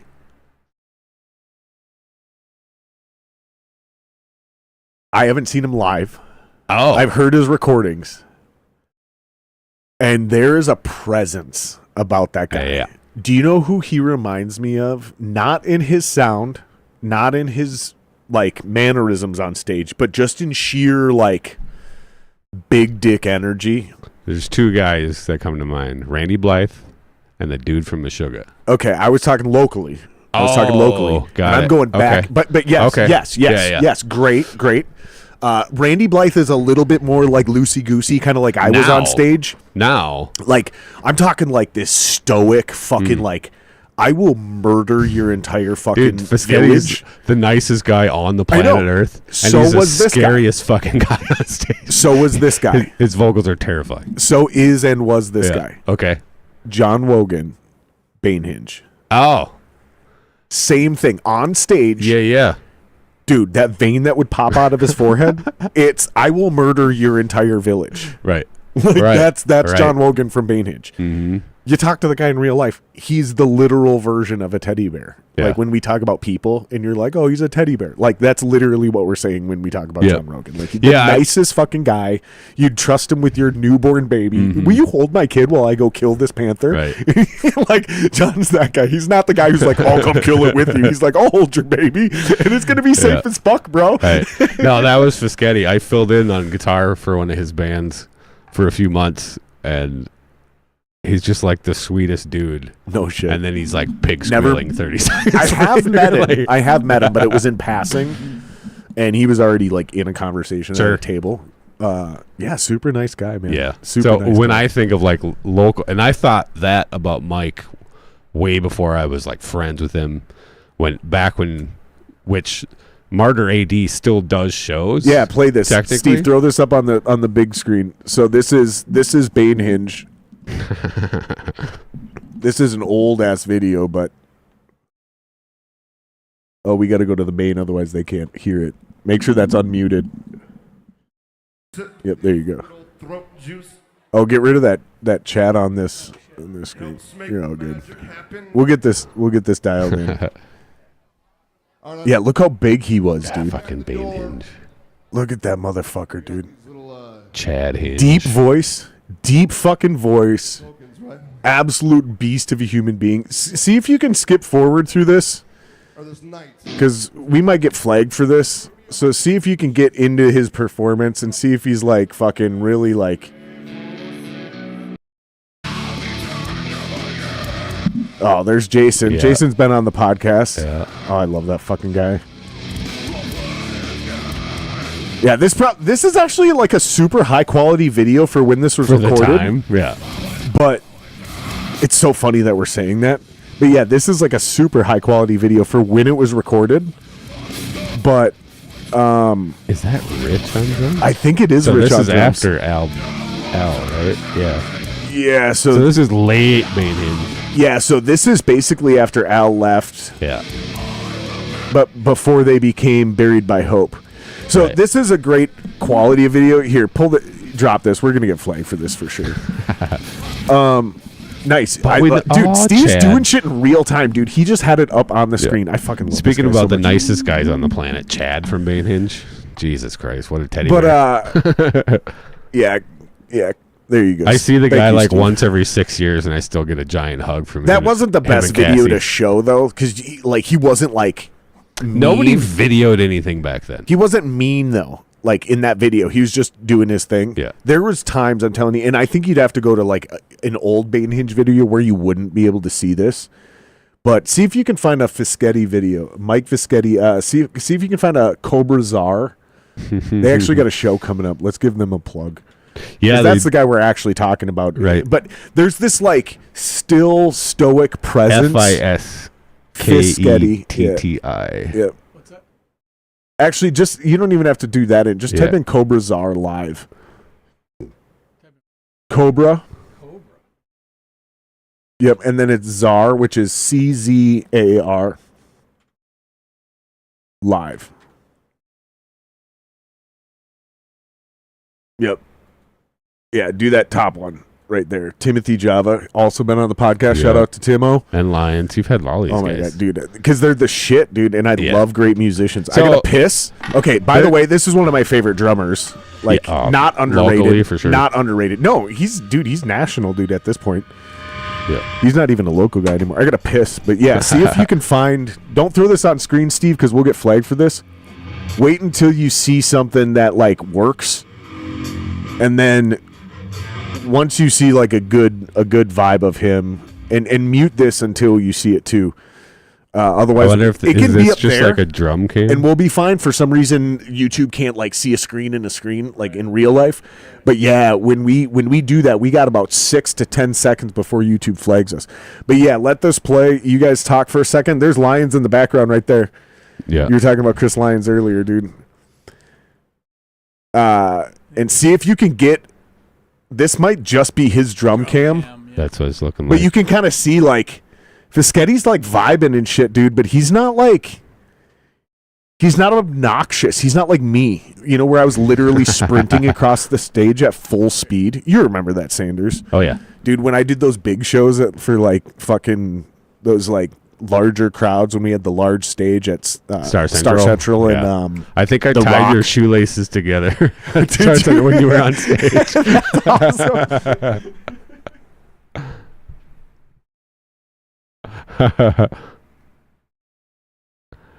Oh, this band is so heavy. It's not even like my kind of music, but I love the guys in this band, and they're just so heavy. I can't hear it. Yeah, well, I mean, they even look heavy Oh, if you yeah. just watch the video. Like, they're the nicest guys on the planet. Yeah, it's funny how like incestual the music scene is. Like, I've played in various bands with many of those people, and probably people in the crowd. Yeah, and they're like some of the few guys that are like still active doing it. The rest of us got old and lazy and gave up. Well, that's a long time ago. I used to record all these guys. Yeah. Yeah, that's Oh, no shit. was it really? yeah, that was at. That's so funny. I did not That's know that. I was like, crazy. this is actually like a really high quality video. Dude, I had no idea that was you. Steve looks super familiar, and I Was don't that, know why. Was that so? That video you played, was that the Buried by Hope tribute show? Yes. Okay, so that was after Bobo died. Yep. Oh man. Oh, shit. Oh my god. I need another beer. Should we try some of this? Yes. I'm going to go pee too. So. You go piss. I'm not gonna crack this. You can crack this, but This is Minnesota 14. So does that mean it's 14 years old? When you put a fucking number on it, you sons of bitches, you better be fucking talking about years. I've seen Minnesota 7 too. I think I have one up there. That means it's 17, 14, What if it's just 2014? probably. So it's 7 years old? No, 10 years old at this point? Years old. It's no McAllen. Yeah. I gotta grab some beers. What the fuck were we talking about?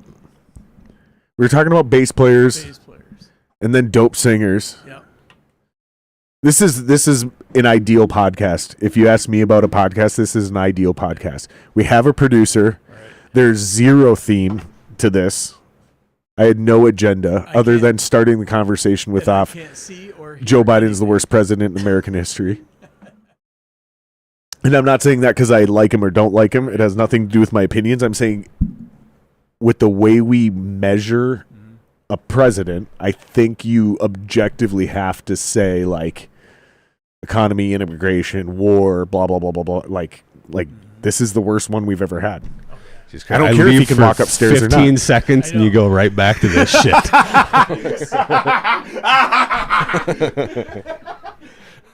Stabbing Biden.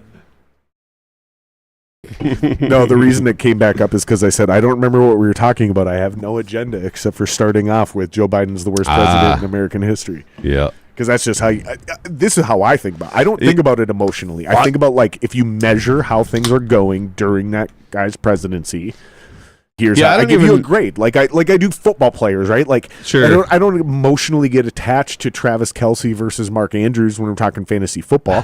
You look at the fucking numbers. They're two tight ends. Okay. They're two of the arguably best tight ends. Okay. You just look at the numbers, dude. But Now, if you're a Kansas City fan, you might have an emotional, loyalty to Travis Kelce. If you're a Baltimore fan, you might have an emotional loyalty to Mark Andrews. For me, I don't give a fuck. yeah. They're two very good tight ends. Is that the dude that got famous because of Taylor Swift? Yeah, that's Travis Kelce. Got it. Yeah. So there's a lot of girls. There's a lot of girls who are playing fantasy football with their boyfriends this fall, and they're going 'cause to they draft Travis Kelce because of Taylor Swift. Right, because they got And it's a great permission from decision because Tay-Tay. he's dope as fuck. Perfect. But yeah, I was trying to figure out what the fuck we were talking about. All right, let's try some of Singers. this whiskey. We were talking about Badass vocalists singers. and stuff, yeah. Oh, vocalist, So, front man versus singer. for me- Yeah. So So you found this guy. That's what we were talking about. So you found this guy. And dude, you guys were like, you didn't even know what you were doing. You were just putting shit online. Because this was in the MySpace days. Like maybe the very beginning of Facebook. nah, we when we were putting demos and stuff out in A Moment Without, it was on MySpace. So it was at the end of MySpace, beginning of Yep. Facebook then. Yep. Yeah, I don't think in that apartment that I'm talking about is when I was literally in that room I was introduced to Facebook. Maybe not that night, Sure. but definitely like literally in her living room. Yeah. I think I was like 18 or 19 or some shit like that. Maybe 20. I know I wasn't 21 because I remember being underage when I dated her. She had to go buy beer for me. Put her in jail. Lock her up. Old whore. Lock her up. Lock her up.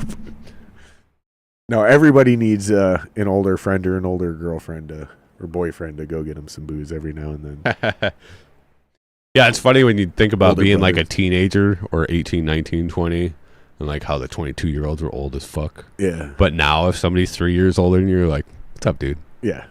I We're still the same. respect it a little bit. Like I actually still, even if you're only 5 or 6 years older than me, I still am like, that's enough life experience where I'm like still, like I still respect it a little bit. So if you're 45, 46, 47 years old, I'm still like, yeah. I mean, he's older Right. than me. Like You remember life before the internet. well, and it's just like he still has just enough life experience on me to where I'll still listen. But yeah, you're right. If he's 41, I'm not like, I don't think he's like older than me. I don't look up to him. Or Yeah, like, yeah, how it was cool to Yeah. have older friends when we were younger. Yeah. And yeah, if you think about it, they were just creepy hanging out with the younger kids. Yeah, for sure. Now, Right. now looking back, you're Right. like, yeah, dude, you were definitely just trying to bang young girls, dude. Yeah, probably. All right, let's try some of this, dude. Yeah. You crack it. I'm not cracking your whiskey. Yeah, I won a big bottle of some of the best whiskey I've ever had at like a work function. They were raising, I can't even tell you what the fundraiser was for, but they were raising money for a fundraiser, so they had all these games set up, and one of them was like a... Oh, that's plenty. Oh, my God, dude. One of them Jesus was like Christ. a ring All toss. right, well, I'm not going to work tomorrow. One of them was a ring toss, and they had like Oh, all these bottles of booze and stuff. So it's just like whiskey. You just aimed for the one thing. Yeah, exactly. And that's almost gone, so that's the only reason I What bought was another it? one. What was the bottle? Yellowstone? Like the show? Or is that just a That's coincidence? just the name of it. I don't know, but I'd never heard of it before that, and I looked it up, and it was like a $75 bottle of whiskey. I was Not like, bad. Not fuck bad. it. Yeah, it's super tasty. Definitely like sipping whiskey. Never. If I'm doing mixed drinks, it's Jameson all day. You should try Why a waste couple the more. money? Like build your collection. There's 2 I should recommend to you. Well, 3 really. A cheap one, but a really smooth one, easy to drink. It's called Cascade whiskey. Okay. It's like $27 Sure. for a bottle. It's blue and yellow. I used to have some up here. A lot of guys call it the bobber because the fucking cap is literally a floatable bobber, and there's instructions on the bottle on how to use it as an actual bobber for fishing. It's made in Tennessee. It's an American whiskey. One of the smoothest whiskeys I've ever drank in my life. We drink it a lot around here. I usually have some upstairs. The next one you should try is Suntory Hibiki. Hibiki. I actually have the box up there. Hold on.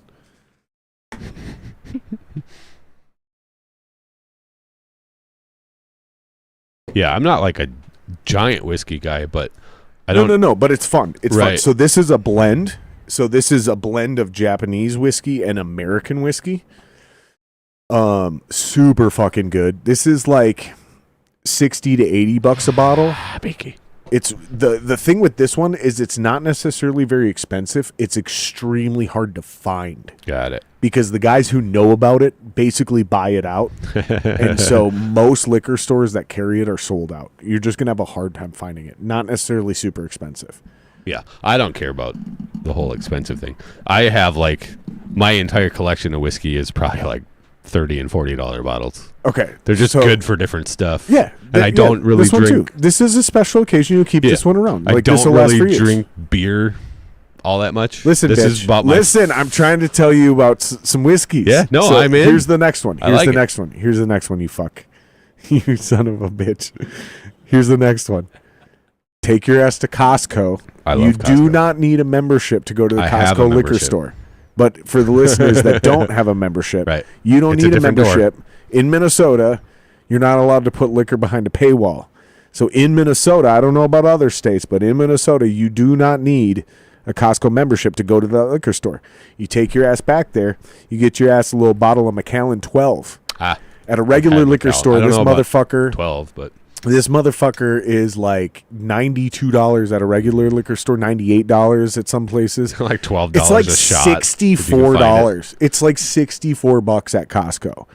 And that's what me and the wife keep up there. You It's have to buy a case. no, you just buy one. You just buy one. It's $64, dude. It's $64. It's $100 bottle of whiskey basically for like just over $60. It might be $68 in your expensive suburb, Yeah. but like, dude, you get those whiskeys.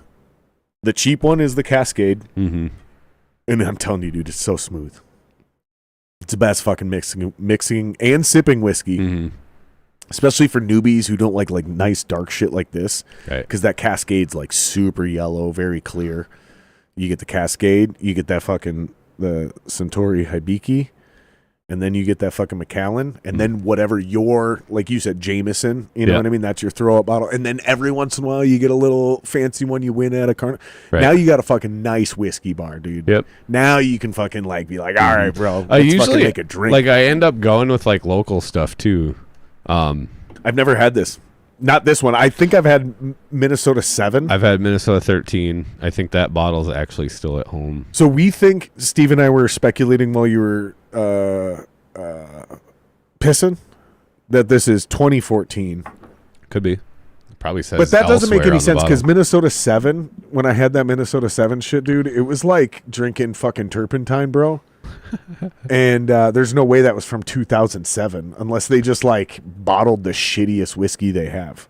Yeah, I don't know. Yeah, let's find out what this is. Steve's going to pull Panther it up. Distillery in Osakis, Minnesota. Yeah, there it is. Minnesota 14 whiskey.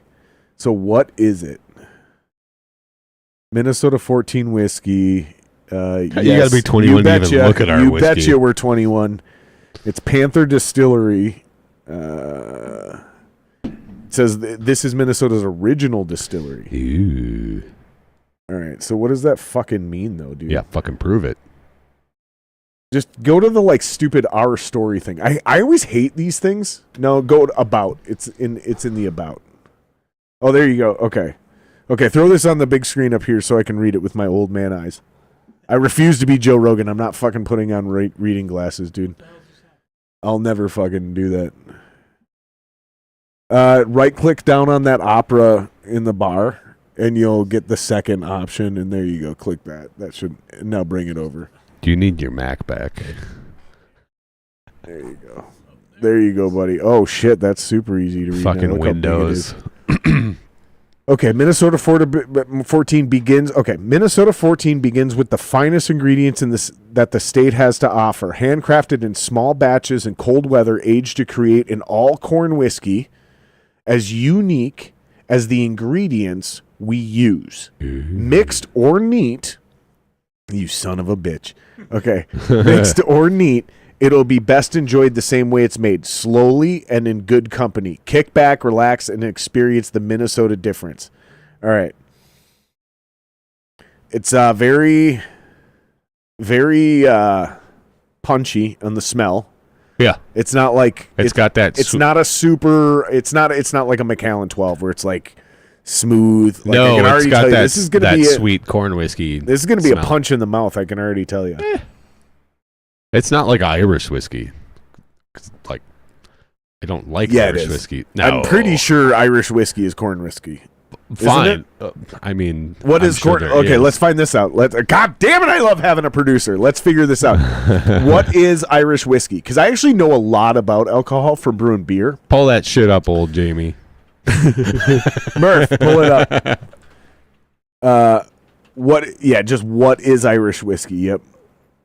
That's all I want to know is what do they call that? The mash?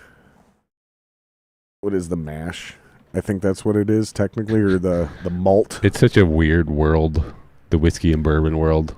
So it's all the same thing. It's just styles or regions. Yeah. So I don't care about Irish whiskey versus Scotch. I already know that. I can teach people about that shit. I want to learn something. So all I want to know is what is unmalted, malted barley and cereal grains. Hold on.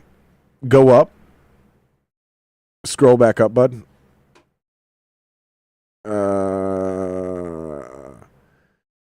Okay, I do need to read this. Go down. Irish whiskey versus Scotch. I mean, I know what a Scotch is, but okay, in terms of production, okay, here we go. The two styles, customary, blah, blah, blah. However, the whiskeys are generally both fermented with barley. Okay, well, that's all I needed to know. Yeah. Go, scroll back up just to make sure I'm reading this right. Yeah, Irish. Okay. So it's barley. It's not corn. It's not corn. It's barley. That's all I wanted to know is with it. Because, dude, like, making alcohol is one of the most nerdy. No, I would say when you really like, how do I explain this without talking for an hour and a half about it? Okay, when you learn how to brew beer, when you truly understand what you're doing, you immediately understand how every other alcohol is made, because all you're doing is like switching the sugar or you're switching the malt, right? So like, there's names of things that dictate like where it's made or how it's made. Yep. But it's the same fucking ingredients. Right. As something else with the same exact name. For example, a Scotch with a capital S is only made in Scotland. Right. Okay, so if it's Scotch with a capital S, it cannot be that unless it's made in Scotland. And there's a number of reasons for it, but you'll see a Scotch with a lowercase s, which is what they just showed us in that article. Yeah, or a Scotch whiskey. Which all that means is that it was smoked over peat moss before it gets to its final stage. right? And same thing. Bourbon can only be made in Kentucky. Yeah. But there are whiskeys made in Tennessee that taste exactly the fucking same. Correct. But it's not a real bourbon because Sure, it could be a bourbon, but it's not bourbon. So Right. it could be a lowercase b bourbon, but it's not a capital bourbon. But the process is always the same. In fact, this is something that people will still argue with me about, but like if you really, really get it, it's totally 100% true. Whiskey is exactly the same thing as beer, minus hops and carbonation. The process is identical. The ingredients are identical. Right. You're feeding it's yeast concentrated, and they're yeah. shitting out alcohol. Exactly, dude. and you're not carbonating it, and you're not adding hops to balance Right. out the malt. Right. It's like Yep. cooking. It's like a lot of other things where it's a dance. Yeah. You know, it's a beautiful dance. I think the older I get, the less like precious and like hipstery I get about things. Because I used to be like all into the beers with the IPAs, and then It gets a little got into the pretentious, whiskey. doesn't it? Yeah, It does. It gets pretentious. The older I get, I'm like, oh, God, I just sound fucking kind of faggy right now. So I go the other way, and I'll tell you why. I'll tell you why I went the other way without feeling the same exact way, because I kind of got that self-conscious about that in my early 30s. Here's why. For me, it was hearing other people and being like, Okay. just fuck off with like talking about the wine and the smells and the aromas, and it's so velvety and Let me use fuck cigars you. as the The example. only wine that tastes good costs $9. Let me give you the example. I'm going to use cigars. Yep, similar deal. So I learned, and this was true back then with whiskey, with beer, with a well-built house, right? A well-running engine that's like engineered properly. Sure.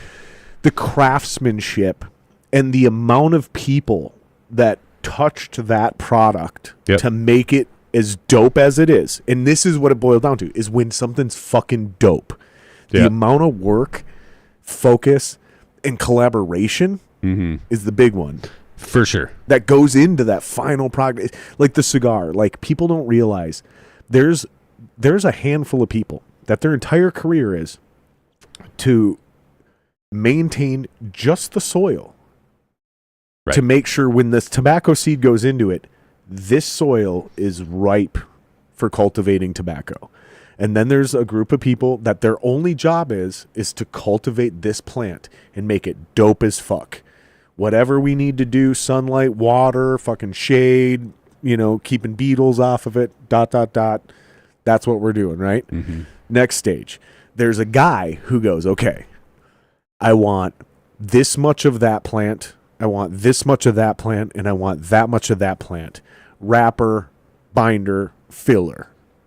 Get it done. Because it's going to be a tasty cigar, because I know how shit works. Like a cook who knows how to mix the right amount of fucking tomato with onion versus basil versus garlic, right? It's a dance, right? And then same thing. Then there's somebody who understands what he just said, and they have the ability by hand to go in, and I'm skipping like several people and steps in between this. But then there's somebody who goes, okay, he wanted 30%, 60%, 10%. Got it. Okay. And they can consistently do that over and over again. And then there's the skill of the people that actually physically roll these things into perfectly smokable. Dude, there's like 37 people that went into me enjoying this cigar. Yeah. And there's a huge difference between this $7 cigar and a $5 piece of shit that's completely unenjoyable. And you're like, ugh, give me a cigarette.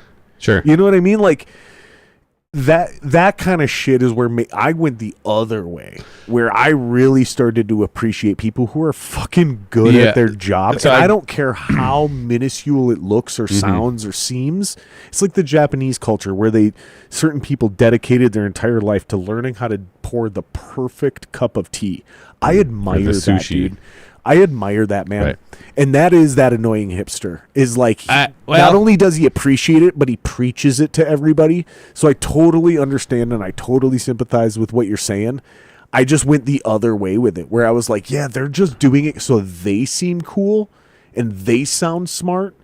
I'm doing it because I genuinely appreciate the work and dedication that went into making this very enjoyable, consumable product that will not be here after I'm done smoking it, like like an engine, or a fucking TV or a guitar. I think the difference there is that most people probably don't even fucking know what they enjoy. They Isn't just it like weird, though? sounding like they do. Yeah, But and that's what you're talking about, that annoying hipster. Yeah. Like, I enjoy those things, like, with... You brought cigars, dude. Yeah. Oh, fuck. With certain subjects. Like, I like whiskey. I don't give a shit about all the dorky stuff you just said. Which isn't completely true. But when you start talking about, like, the food side of that culture... Yeah. Then I'm in. Well, it's the same thing with the guitars, right? Right. Like, there's a guy who goes, okay, I want a maple neck, a mahogany body, this thick. I want a maple top on top of that mahogany body that's this thick. Let's make sure we preserve enough room and we compensate for the glue, right? So it's not too rigid, because I want to put like a super high-end a book-matched fucking flamed maple top on there, right? Which is going to be kind of a veneer. That's like 1/4 of an inch, you know what I mean? Or 1/16 of an inch, whatever it ends up being. But you got to know that, like, okay, mahogany, maple, veneer, 3 layers of glue. You see where I'm going with this? Yeah. I'm like, okay, well, if we want to compensate for resonance, we're going to do we can't do a bolt-on. So let's see if we can do a dovetail. Oh, no, that still isn't working. Okay, fuck it. We're going to say fuck it. We're going all out. We're going neck through, like that agile behind you. It plays great. It feels great. When you strum that thing, if you put that on like a hollow box or a hollow table and you strum that thing, it resonates the whole table. It's a fucking beautifully built guitar. It sounds like shit because the fucking electronics in it are junk. Right. The fucking pots, how they make the them cheaper. wiring, the Right. capacitors, everything. It's fucking bullshit. The fucking pickups are fine. They're EMGs. Yeah. But it sounds like shit. And it's because they did all this great shit, but then somebody along the line was Wanted to like, save you know what? $10. Yep, we're going to fucking... Exactly. That's Yeah. exactly my fucking point, dude. And so, No, like, I get that way with certain things. but you get what I'm saying, and hopefully the listeners do too. It's like all this shit matters, and then somebody goes, yeah, fuck all that, and they ruin the whole thing right before it goes out the door. And if you don't know how to fix those problems in a guitar, Sure. or you can't fix those problems in a cigar or a bottle of whiskey, then you're left with a product that's unenjoyable, and it doesn't stick out. It doesn't matter. Nobody remembers you. Nobody goes out of their way to buy your shit. You're just another asshole selling shit. It's basically you're a grifter at that point. And so, like, yeah, I feel you with the pretentious hipster shit. The fucking, I smell roses. No, you fucking don't. That's your fucking finger, dude. I mean, people are into different shit, I guess. You adjusted your air freshener before you fucking walked Right. in this room. No, I love, douchebag. dude, I love the fake wine tastings where they like replace labels on super cheap bottles with labels from really expensive bottles and do these tastings and ask people, like, these professionals that I are believe wine this. tasters. See if you can find this, Steve. I haven't seen this. Let's see if we can Oh, find there's this. so many of them. Let's see And if we they can find talk this. about the fruity notes and the hint of mahogany. And it's like a $7 How would we bottle search of this? Like, not Barefoot fake wine tasting, but like I wouldn't have a clue. It's been a long time since I've seen wine one, but tasting setup prank or something. Yeah, it's See if you can hilarious. find this. Yeah, because I believe this shit, dude. Yeah, In fact, my old guitar player it's like a bottle of wine from Quick Trip, and they're tried to tell me that I would be that guy, and he was, because I was talking about the difference between Mountain Dew and Mellow Yellow, and he challenged me to a blind taste test, and I was like, I will win this 100% of the time. just on carbonation. There's a difference Dude, between those two. Dude, I want $100. I Yeah. want $100 because they blind taste tested me, and it was, they could never fool me. And I told them they could blind taste test me. I think it was 3 times before they had to like admit that I wasn't cheating or Yeah. whatever. Yeah, dude, I want $100 from that shit. Like, there are certain things you can definitely fucking tell the difference. Yeah, Mellow Yellow tastes like flat Mountain Dew. That's how you know the difference. How to fake your way through a wine taste. No. How to fake that. No, you'll find it. Keep searching it. Because I guarantee you this is real and it's fucking hilarious, dude. Oh, there's a bunch of them with like... Oh, here it is. I bet you it's Adam Ruins Everything. That 4-minute clip. Wine snobs are faking it. I guarantee you this is it. Throw this up here. Yeah, it's probably one of them for sure. Yeah, I've seen them with like steaks too. Okay, keep it up here. Don't share the screen yet until we find the right spot, and then we can fucking give them a clip. Yeah, let's talk about wine. The only problem with this show is it's all acted out. It's all fake. Yeah, it's scripted stuff, whatever. But yeah, this actually probably is not the right one to pick. But I'm sorry, Steve. I wasted your time, buddy.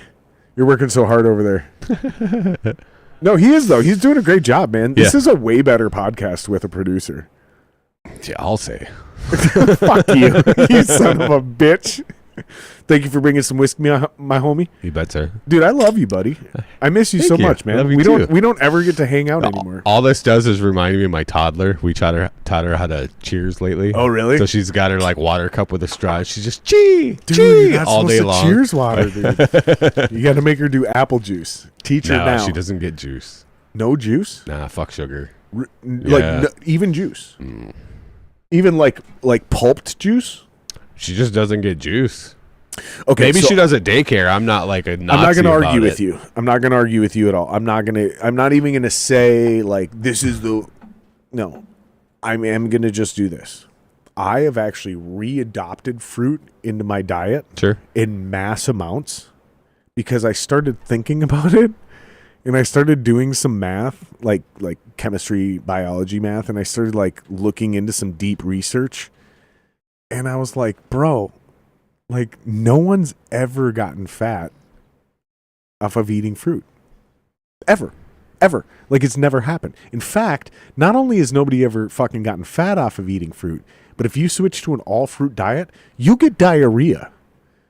Well, yeah. Like, you'll start purging more than you can take in calories. So it hit me all of a sudden. Yeah, it's a bunch of fucking sugar, which is quick energy like coffee, like soda, like chocolate.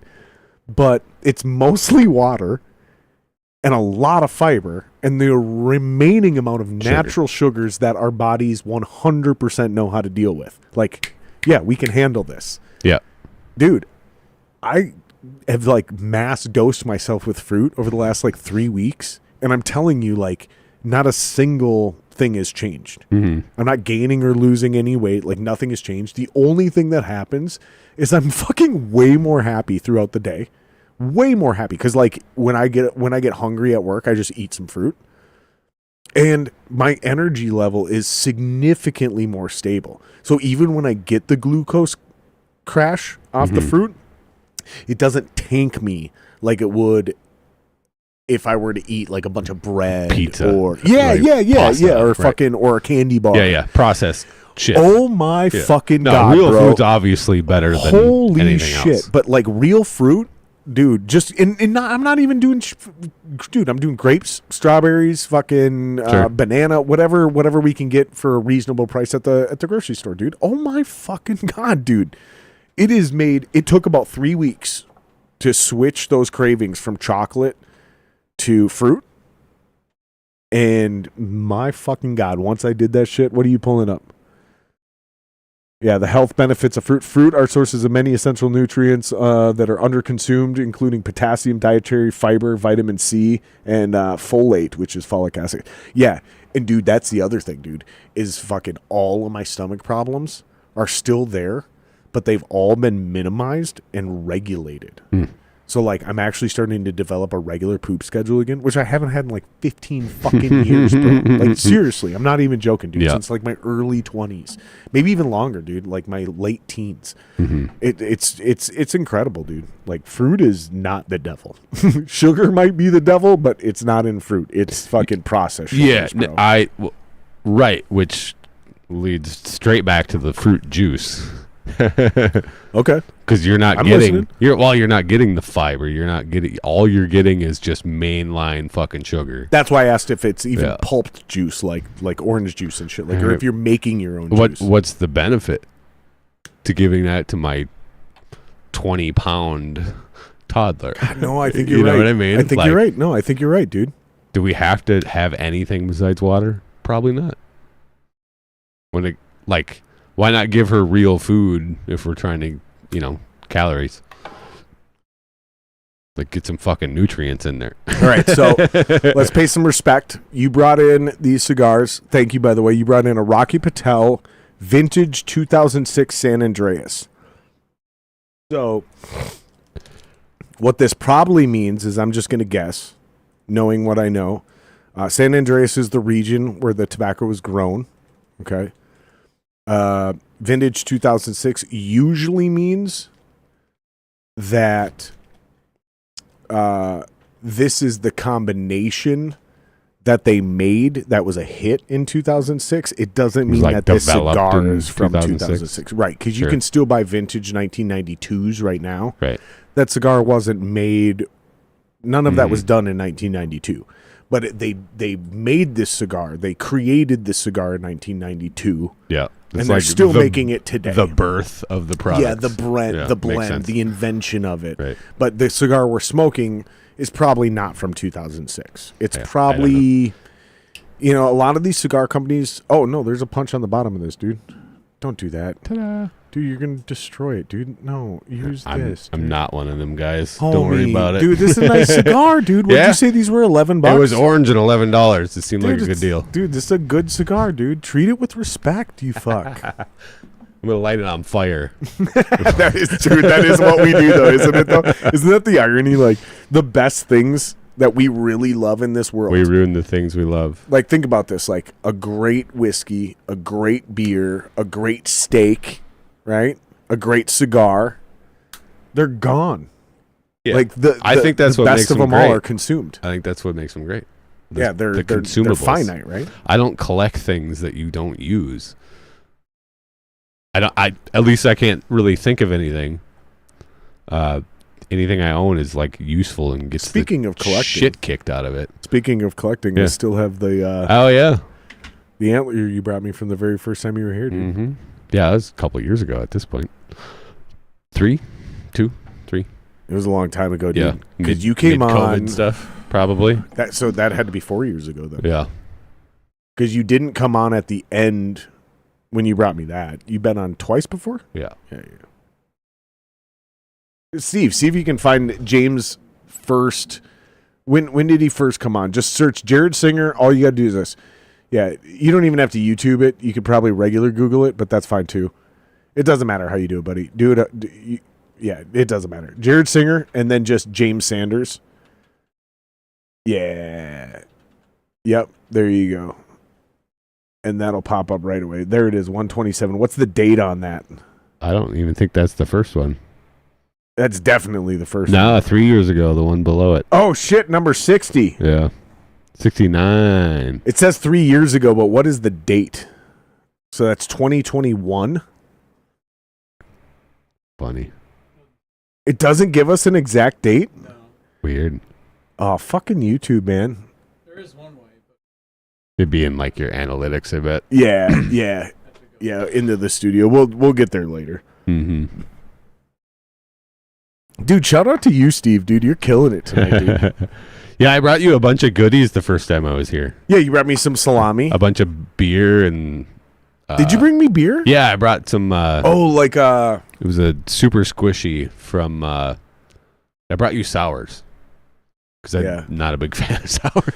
Dude, yeah, and I wasn't a big fan of sours. I still technically am not. I will drink them, especially if they're like those like milkshake fucking sours, like the thick ones that are like hard to drink. But my fucking neighbor is obsessed with sours. Like, he's so bad about it. Like, he's one of those guys that won't listen for shit, right? He has to learn the hard way. Yeah. Which what's that old phrase? Smart people learn from their own mistakes. Wise people learn from other people's mistakes. Something like that. Well, he's one of those guys that won't listen. So I've never even brought it up because I learned this about him. But he's destroyed his palate. He's completely destroyed his palate.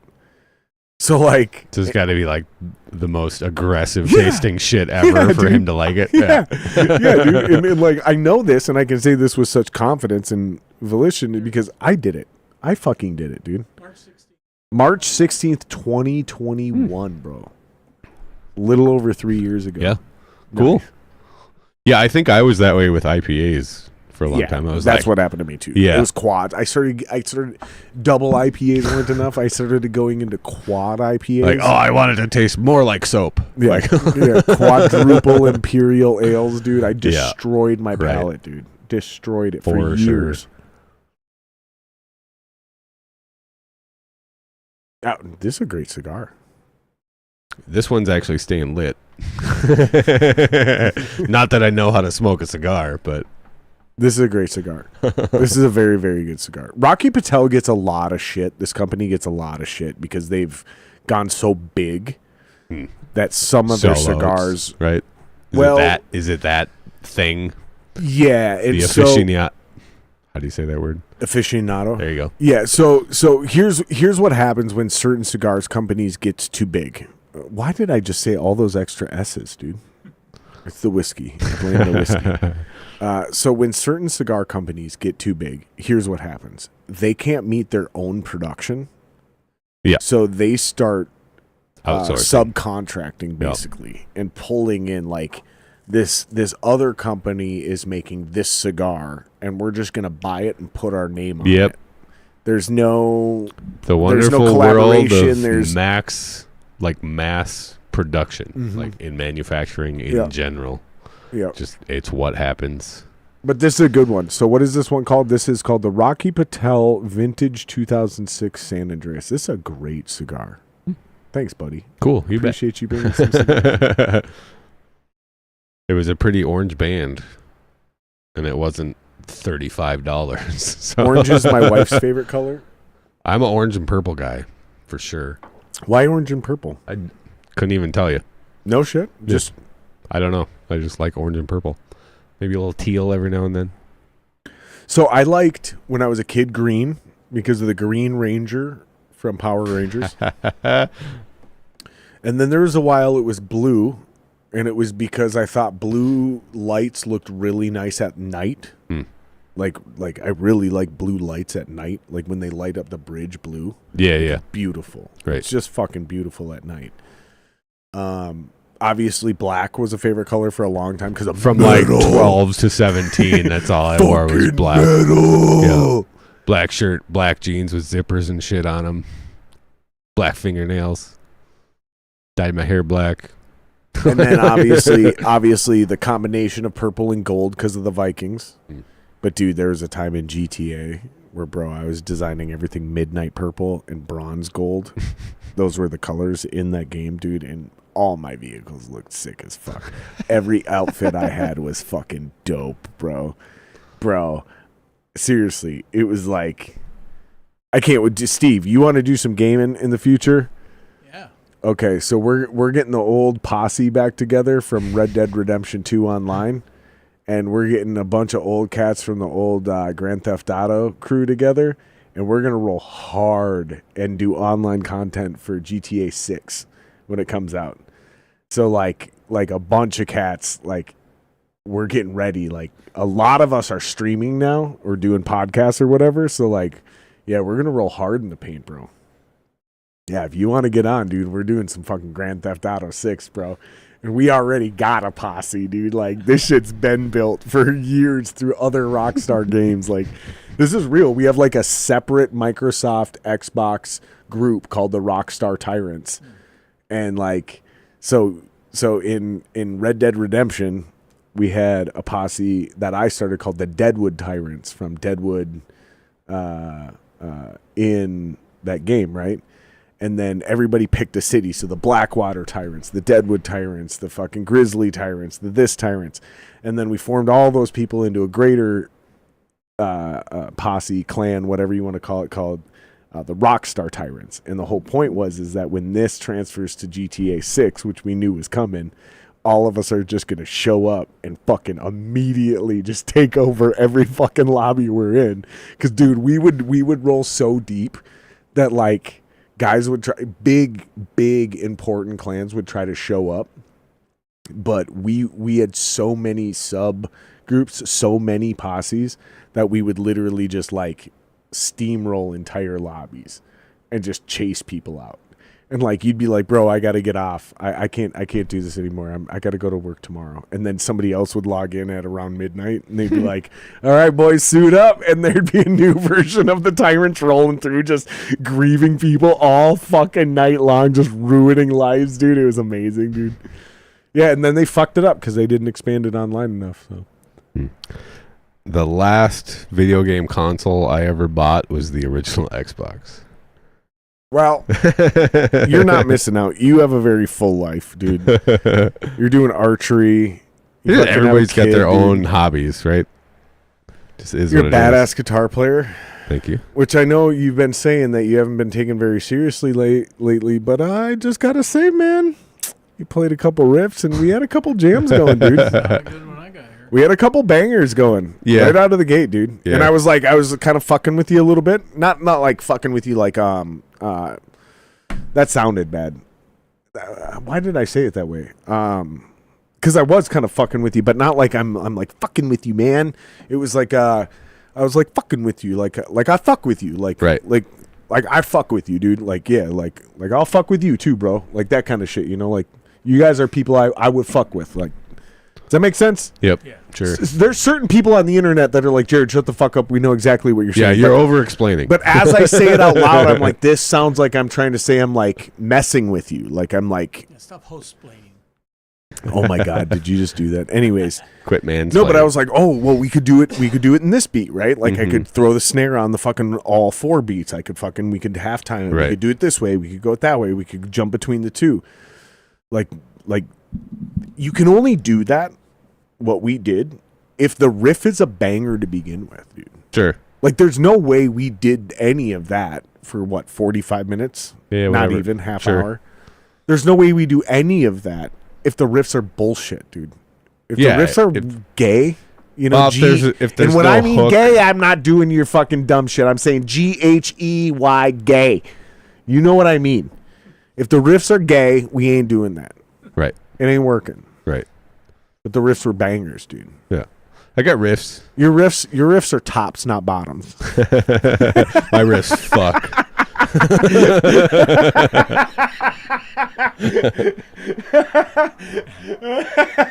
No, that was a good one. That was a good one. Yeah, your riffs are tops, not bottoms. Well, when you haven't been in a band for a decade, you start collecting. Yeah, you a lot pile up a few? Yeah, you pile up a few good stuffs. That is true, though. Yeah. that is And true. like that last thing we were, I think it was that the last, chiller one. Yeah, Yeah. I have like albums worth of that stuff because I've never done anything with it. I've never been in a band where. Do you any of want that to? I don't know. We should do something. It's just. It doesn't have to it's be one of serious. those things. I just have a lot of that stuff. Why Have are you my heard fucking my- eyes watering? Have you heard my tripod theory? No. Okay, so my tripod theory is the theory of how to basically build a modern day fulfilling music career, right? So this doesn't mean I'm talking about you. Mhm. I'm actually talking about me, right? So you got to have a solo project, okay? Oh, which I already have heard this. Yeah. Okay. So I can press start and stop on my deal all day long. I'm in control of it. I'm the man, my identity, blah blah blah. Then you got to have an online presence. I have the podcast. Boom, here we go. Yeah. Okay. The third thing is whatever the fuck you literally want it to be. Because what we're trying to avoid is you being the guitar player of Asteria, and then Asteria breaks up and you're like, well, what do I do now? Yeah. Because nobody knows who James Sanders is. Right. Well, if you had a solo project, you wouldn't have to worry about that because that solo project would just, boom, hire some new guys and start playing shows again, right? Yep. If you had an online presence, some guys are doing, guitar lessons, playthroughs. There's a lot of options. Mm-hmm. Okay, I have a podcast. It works simple for me. Point being is that third thing can be whatever the fuck you want it to be. So all of a sudden, in my situation, I already have my two legs of my tripod. That third one can be whatever I want it to be. Right. So if the hypothetical James Sanders hits me up and he goes, dude, we were jamming before your podcast. that riff style that I have that you liked and we were vibing to, dude, I've got like an album's worth of that. Let's do something with it. Right. And then I just make a phone call to Wally. We schedule something in his off time. We record an album. We release it online. And maybe nothing happens. But guess what? Who cares? It was fun. We got to do what we wanted to creatively. We got to flex that muscle. We got to shake that part of our dick and show everybody what we can do or show nobody what we can do. It doesn't fucking matter. Right. Because our careers didn't depend on it, right? This makes a lot more sense if you're 20, 22, and you're trying to actually live a full-time, fulfilling music career. This makes way less sense when you're our age and you have a wife or kids or like a career. You ever think about how much different it would have been? But the metaphor is still there, and it's a sound theory that everybody needs to at least consider and listen to. Ever think about how different it would have been 20 years ago if there was social media and YouTube? And like, I don't know what the music scene around here is like now, but 15, 20 years ago. Oh, that's why. Yeah, I just like, why are my fucking eyes burning right now? It's because my cigar is going directly to your face. If I hold it below the it goes to the fan though. Like 15, 20 years ago, like how, and maybe it's the same way. I don't know because I'm not 20, 25 anymore. But you could go to any of the clubs on a Friday, Saturday, and there'd be 200, 300, 400 people. Didn't matter what bands were playing. Imagine if like the social media YouTube stuff was around back then and you could actually document that stuff, because you couldn't when we were doing it. It didn't exist. That's what I was bringing up though. You were doing that. To go back to what we were talking about earlier, you guys were doing that. Like I remember when A Moment Without was recording something, right? I don't know if it was a single, I don't know if it was your debut album, I don't remember, but you were recording something and your singer was sitting in the studio and he told telling jokes, 2 jokes, bad jokes, yeah, dude. And one of them I still remember to this day. I stole it, and I tell this joke all the time, and I'm going to do it right fucking now. I know exactly which one you're talking about. So here's about. what it is. So there's this hooker. No, sorry. There's this trucker driving down the road. Oh my God. I can't believe this is coming full circle. I've pretended this is my joke for years. I stole this from your band. On the earliest version of viral social media. Oh, 2008. Dude, it Maybe was 7. It was before that, dude. It was before that because I know where I was in 2008 and it wasn't here. So long story short, this fucking dude goes, okay, there's a trucker driving down the road. And I'm gonna look into the camera while I do this one. Okay, so there's a trucker driving down the road and he sees a sign for the Bunny Ranch. And as he's driving by, he sees it. He thinks, meh. Keeps driving, sees another sign. He thinks, I am a little homesick. He sees the third sign, and he goes, fuck, you know what? I'm a little hungry. Okay, you know what? Fuck it. I'm going to stop. I'm going to stop at the Bunny Ranch. I'm homesick. I'm hungry. I'm stopping by. Okay. Pulls in his truck, slaps down $500, and he looks at the madam, and he says, I got $500. I'm homesick. I'm hungry. Give me your biggest, fattest, smelliest hooker. And the madam looks at him and says, well, sir, for $500, you could get our youngest, most beautiful girl. And in like a filet mignon or a ribeye steak and lobster dinner, whatever you want, sir, for $500. And he said, bitch, I said I'm homesick, not horny. Yeah, that's the short version of it, but yeah. Dude, I'm telling you, dude, I remember watching that video, laughing my ass off and going, this is why my band isn't successful. This is back then, way back then, before anybody cared about social media. Yeah. And I literally looked at it and I go, this is what we need to do. This is what we're not doing. This is what we're doing wrong. Like I immediately was like, oh my God, this is so fucking like just original and visionary, and like this is what everybody should be doing. You guys were way ahead of that. So when you asked me that question, imagine if, no, it did, and you guys were ironically doing it. Yeah, I think I was asking more like, imagine if there was a culture around that back then here locally with what the scene was. Okay. 15 because Classic me being dumb. we did like the weekly webisodes. I tried to, or if we had a show coming up, we would. Dead to Fall did that too. Yeah, we would film stuff in the studio at practice and talk about the show coming up, especially if it was like a national show. And back, like Steve was saying earlier, we could actually tag the bands that we were opening up for in the YouTube videos, and their fans would see it and they'd come to the show. They already knew who we were. Yep. Like, that was a big deal. Yep. But there wasn't the YouTube social media culture back then to like latch onto it. There was some stuff because we would still get views, but there was no viral videos unless it had a cat in it. You know what I mean? That's true, And now, if you're a band and you don't have a podcast or a YouTube, you're just kind of retarded. Yeah, and I've talked to bands about that on this podcast specifically. Yeah. Like, would it be that boys, hard to set up a couple mics every practice you have and talk about what you did?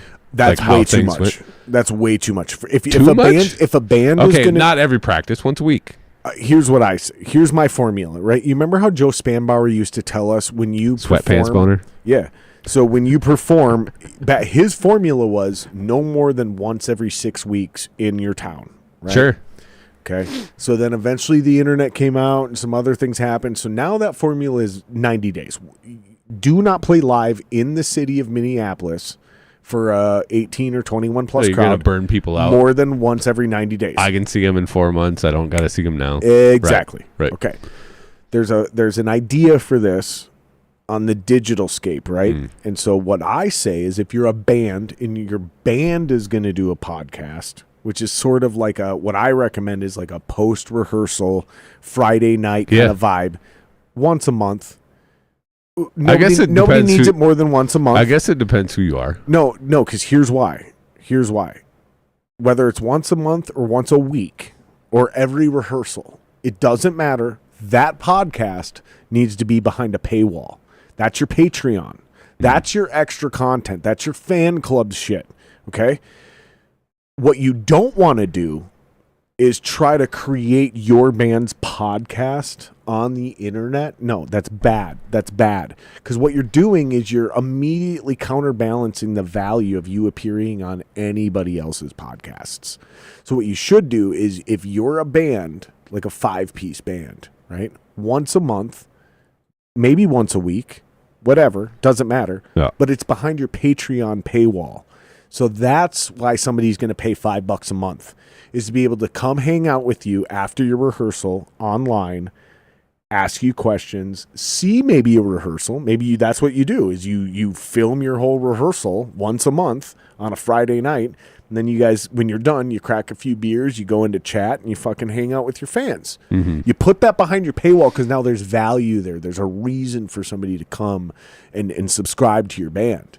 Yeah. And then you don't do a regular podcast on YouTube for everybody to see, because what you're going to do is one of your band members every week is going to go off and do somebody else's podcast to promote your band and bring more people to that Patreon where you're doing this amazing, cool behind the scene thing that only your real fans have access to. And it doesn't matter if it's $1 a month or $5.99 a month or $59.99 a month. Right? It doesn't matter. But don't what you said oversaturate your own market. Sure. That's my personal strategy. If I were your band manager, if I were in charge of your marketing, this is what I would push you towards. Mm-hmm. Is like certain things need to be behind a paywall, certain things need to be free.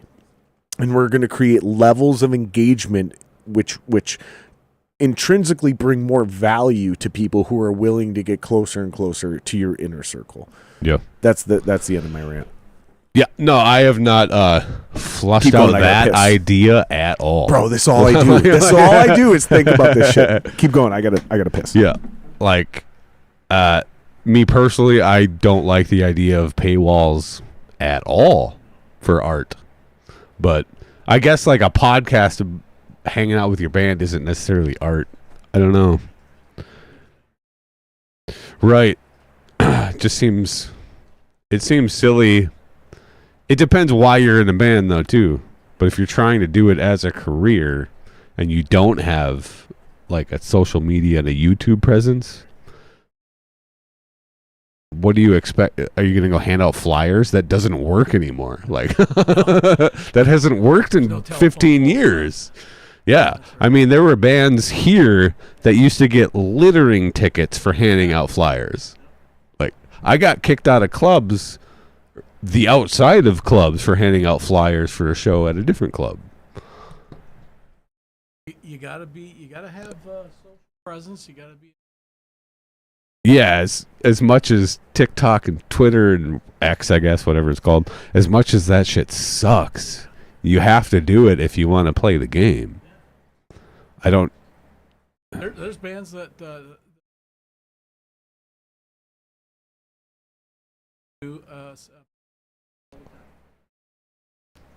other bands that I've throughout the years, like Dream Theater, they don't. Right.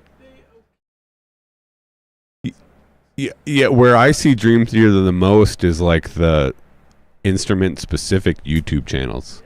Portnoy's back in Dream Theater, so this is relevant. He's on Drumeo all the time. Yes. Petrucci does a whole bunch of shit. Yeah, I could nerd out about Dream Theater. It's forever. amazing how fast we gain back our viewers as soon as I stop talking. It is weird. It's just shocking, you Yeah. guys. Oh my gosh. Man, if I didn't know any better. Seriously, if my name wasn't on the podcast, I would Joe get so Biden. insecure. I would get so insecure. No, but I think you have a great point. At the end of the day, I think you have a great point, dude. Like, I think it my depends on the opinion's band. my opinion, and it is Yep. what it is, and that's my strategy. I have zero credibility to prove any of it. I think what you're saying makes a lot of sense. I think it depends on the band, because it depends on the podcast too, right? Some podcasts work once a week. Some podcasts work 3 times a week, once a month. I've listened to podcasts that were only 10 minutes long, but they were every day. 10-minute podcast every day. You listen to it on your way to work, whatever Sure. it is. If it's good, it's good. This is my favorite amount of whiskey to drink, by the way. No, seriously. That like, looks- just a fucking... In thickness or in volume? in thickness. Yeah. Like so if you had like a bucket, still Oh, that fuck much? you. God, you're so clever, dude. With a shot You guys glass? are so fucking clever. You guys always get me, man. See, this is why I should not be a stand-up comedian, is because I'm not clever like that, dude. You guys always get me. No, but and pinky, right? So it's barely... What's 10 plus 9? 19. You don't know that one. No, I don't. No, okay. No, I don't. I thought you were There's like actually no, quizzing it's me on actually that. like an old, I think it was Vine, old viral clip. It's like, what's 10 plus 9? 21. You stupid. like, me and my wife just constantly. If you I would have known stupid." it, I would have answered 21. That's why I tried. I would have gone I for tried. it. If I would have known better, I would have gone for it for sure. You stupid. But I will say this: while I have the opportunity, Jesus Christ, dude, I am so loud in my own fucking. Now you know headphones, how the it's rest of ridiculous. us feel. See if you can pull up that focus right. No. Get out of that. It's on the bar at the bottom. Yeah, right there. Yep. And go into on the left side. Do you see there? It says analog 3/4. Yeah, click that. Yep. Okay, now just turn mine down a touch. See how I'm talking in analog 1 to your right? Go to your right. Yep, you see that? Yep, that's my mic. Turn that down just a touch. No. Leave that all the way up. Yep. And then literally go to that to your... Yep, there you go. And just turn that... There you go. Perfect. Thank you. Fixed. Huh. But, yep. Okay, now we're good. Now I can hear myself, but I'm not blistering my own fucking eardrums. Hell yeah. And that shouldn't affect my output volume to that main mixer at all. Nice. Dude, I'm telling you, dude, this is going to become a good podcast now that we have a producer. Shout out, by the way, It's you guys, fun. Steve rules. Steve rules, Murph rules, His name's Murph. Let's show some fucking respect. Throw some love into the chat. Even if you guys are listening to this after we're live, throw some love into the chat for Murph. He's making this podcast way more enjoyable for me. I'm getting a little drunk with Sanders here, so I don't know how good of a host I'm being. But also hit subscribe, because the faster we hit 1,000 subs, the faster I can start paying him good money, real money, plus gas money, not hand jobs, to actually do the podcast. No, because I told him, I was like, hand jobs. I'm gonna pay him. I'm gonna pay him to do the podcast, but I can pay him a lot more if we monetize the podcast. So let's get to 1,000 subs so we can start getting Steve paid, because it's gonna make the podcast way, way, way, way better. Way better. Hashtag pay Steve. Hashtag pay Steve. Let's pay Steve. Hashtag and actually, money here's the for thing. Murph. I just found out, actually, if we hit 500 subs, we can start accepting Super Chat. So what I'm going to do is, as soon as we can accept Super Chat, which is 500 subs on YouTube, as soon as we can do that, I'm going to give 100% of that Super Chat money to Steve until we hit 1,000 subs. Then we'll split it, because that split is going to go into equipment. Like, we need to upgrade cameras. We need to upgrade a lot of equipment. But from 500 to 1,000 subs, 100% of that money in Super Chat is going to go to Steve. So that's how we're going to pay Steve's salary extra beyond what I pay him. Does he have to like show his balls or anything? Nope. Oh, nope. Like, literally, once we hit 500 subs, you can donate while we're like, you could do $1. Like, you're watching the podcast and you're like, oh, here's $1. right. That's going to go 100% Like the to cam Steve. girls. Sure. Yep. Okay, let's ruin it. Let's do that. Yep. I think I made it You better, got me. but You got me. You got me. You ruined it and made it better at the same time. you have to speak my language, okay? But while I got you here, I am gonna put the I'm gonna put the brakes to you. What do they say? Put the pressure on. Put the brakes. So I love that you're a dedicated family man. Well, I know where this is going. I'm not even very clever. I want you to reconsider joining the unnamed project that we're not allowed to talk about on the internet yet. But I'm going to tell you, things have changed a little bit. You don't have to actually commit full time. Mm. We're going to build a roster, okay, like a football team. Okay, so we're gonna have a depth chart. So, like, here's our starting lead guitar player. Here's our backup. Here's our third string. Here's our fourth string. So, and it's not based on injuries, but it is based on availability, right? So, like, oh, I'm not willing to go on that tour. Okay, no problem. That doesn't mean you'll never play with us again. That just means we go to the next guy, right? Make sense? Tracking. That's my pitch, bitch. That's my pitch, bitch. No, you can get all the perks without any of the liabilities or responsibilities. Yeah. Because we need people that are talented, that are willing to do the job. And you'll get paid fair share, just like every other live performer. So when you can, you will. Type deal. Does that change the nature of the landscape, my friend? I mean, there's always things to think about. That is GHEY gay. Come on, make it awkward. If it's a no, it's a no. The people need to see how this actually happens in real time. Because by the way, people that don't understand what I'm doing right now, James, I joined a band. It's not my band. I didn't write any of the music. Somebody else wrote all the music. But we need a guitar player. So I hit up James. I was like, bro, you should do this. And he was like, I don't have time. He's like, I love the music. It's a great band, but I got a kid, and I didn't write this music, so it's hard for me to rationalize dedicating that kind of time and energy into something that isn't my baby. And I hung up the phone with, like, yeah, mad respect. I totally understand that. I actually felt the exact same way on guitar, which is why I was like, but I'll do the drums, because the drums, for me, hit hard. So let's do that. So I can't dog you for it. There's no insult. There's no negativity for it. I'm just trying to say maybe you should reconsider, because I think it's going to move the needle a touch. I think it has the chance to move the needle, and I think you should be a part of it, dude. And we need one more guitar player. We found one. He's awesome. I think you would vibe with him, and I think you should consider it. I assume Little I know. Bitch. No, you don't know who the guitar player is. No? Maybe. Who do you think it is?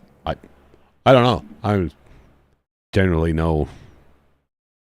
I don't want to say I know everybody. It's like such a dick thing to say. But it's a small town, though. It's a small town. It's a super small town, yeah. though. And it ain't going to be like a 20-year-old. It's going to be some old fuck like us. So. So his name's Matt, or Matty. He played for Crash Anthem and Wither the Tide.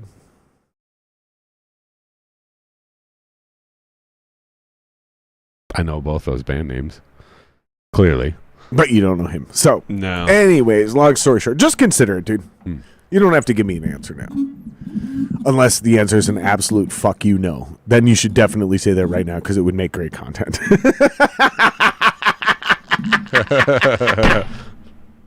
It really would, though. It really would, though. If you're like, dude, there's no chance. No, I have struggled with the music Then thing. we could turn this into a masterclass on accepting defeat. I've struggled with the music thing for about 12 years. I know, dude, and we all have. So let's get into it. Let's talk about it because I think it's great to talk about so other people can relate to you. We'll frame it as you rejoining the music industry, but let's just be honest about it. Like, you're pretty settled. Yeah. So we're gonna frame But it. We're gonna frame it as me trying to get you back into this, but that's not happening. Just Right. so the listeners understand, like, Right. this is not Jared being coy. Like, I already know the answer to this question, but I think this makes good content. So let's get into this. So you've been conflicted for 12 years. Yeah, about. And some of it might be because of like the way A Moment Without ended, and that band was my baby. Like, bands before that, bands after that were not my babies. I try not to be like super precious now. Back then I was. What do you mean by precious? Precious about the music. Okay. Needed my hands and everything. Like I had to book the shows. So when you I had mean to musically produce the precious, recordings. so when you mean musically precious, you're talking like the metaphor of like, yeah, my precious, like a helicopter parent of the music. Yeah. Okay. Yep. I think that's the most way lay people can relate to this, because there's a lot of people who aren't musicians that listen to this podcast, which is super ironic. Right. But like, because you're a helicopter parent of the music. That's what he's talking about. Yeah. So to sort of get, you wanted me to talk shit about Jamal earlier. Bring it full circle. Yeah. Baby. So I'm not going to talk shit because this is even longer but than 12 Jamal years knows ago. how much we love him, so we can talk as much shit as we want about him, because he's a man, right? And he knows how this works. Which the more we talk shit about him, the more we love him. Right. So yeah, let's but Jamal and I rake have him over the coals. Jamal and I have not been close for probably 15, 16 years. Yeah, but trust me, I know him, and he has nothing but love and respect for you. For sure. Likewise. And Gay. for about what are you? I just randomly said gay. I just thought it was funny. It wasn't. Let's move on. Let's move on. You're drunk. Drinking all my fucking whiskey. Yep, I drank all of it. Yep. I'm gonna grab another beer. You want? So, like, growing up, I really looked up to Jamal.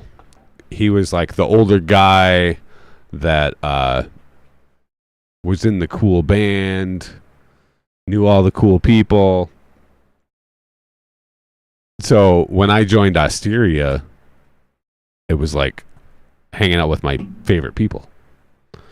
But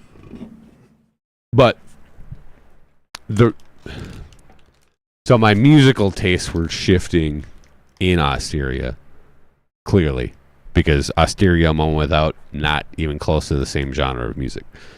And I did write a lot of the things in Osteria, but they would get, I would always be told they were too metal or too complex, too complicated, not catchy enough, like needs more groove, that kind of stuff. And basically the whole reason I left Osteria was because that band was whatever Jamal wanted, and that was it. He literally told me at the end of a show. So we played this show. I can't even remember the name of the club. We played a show. We got off stage. We're all lugging equipment out to the van, doing all the stuff, and Jamal's not helping anybody. He was playing bass for a hip hop artist that same night on the same stage, a couple of bands after us. So his stuff got left on stage. We're lugging all the stuff off stage, and Jamal's at the bar just hanging out, not helping anybody. And I mentioned something about it backstage that night, and he had some smart ass comments and whatever. And then I don't really remember the fine details of this, but Jamal basically said, in this band, it's my way or the highway. I quit that band that night. That's how you get your ass beat, just so you know. Just how you know, like, just so you know, Jamal. And it was Jamal, just so you know, bro. I'm sure he's if not. you're in a band with 19-year-old me, and we're friends now. We're friends now. Like, Jamal, I love you. Like, he's coming on the podcast in a few weeks, and I'll tell this to his face. Bro, if I'm 19-year-old me, and you say that to me, that's how you get your ass beat. I mean, like this is happening quick too. I think because I'm not a mature person at 19 years old. Sure. I'm fucking like testosterone driven, alpha male driven, like especially me. Like I'm the lead singer, right? Like so, like go fuck you're in my eyes. I still say this, and I gotta catch myself, like because I'll say this out loud. You're just the bass player. Like I'll say that shit, dude. Jamal like, was the band leader. Like I get it. I can't and argue he was that. probably right. He was probably right, and he probably would have beaten. Like I said, I don't remember the details of the conversation. I just remember the my way line. The my way or the highway. That's when I was done. That's what I'm getting at. Is dude, I'm telling you, like there's certain guys like him that just quit the band that night, and you don't know it. It might be 6 weeks later before they leave, but they quit that night. It was. I did quit that night, but then I still showed up for practice, still played some shows. But me though, and then I was like, I'm done. That's how you get your ass beat that night. Like immediately, I'm like, what the fuck did you just say to me? Like who? Because I'm 19 and I'm arrogant. I'm young. I think violence is a good way to solve problems. Right. Because I'm dumb. I'm 19. I'm 19. Right. I don't know any better. 22, so that would have made Jamal 67. Just to make everybody on the same page, I'm not actually talking about Jamal. Right No. I'm not actually talking about Jamal. I'm talking about metaphorical Jamal. You're more talking shit about yourself than you are the other person. Right. Yeah. And in a bad version of me interacting with Jamal. Like, so my point is, if you are the band leader, and it doesn't matter if you're the bass player, the drummer, or the guitar player, or the singer, if you are that guy, don't do this. What he just don't say that, because literally, you might get knocked out. And I look like I have noodle arms. I get it. Especially on camera, I don't look like a big guy. I look like a lanky fucking like Machine Gun Kelly guy. I get it. I know what I look like on camera. But don't do that. Don't look at somebody like me and then judge everybody that looks like me. Because I'm telling you, there's people like me, including me, that will fuck you up. Like don't don't be that guy. Like be a good leader, man. So, just learn how to like. Don't be the guy who says it's my way or the highway, because I'm telling you, that's the fastest way to lose band members. That's the fastest way to get beat up.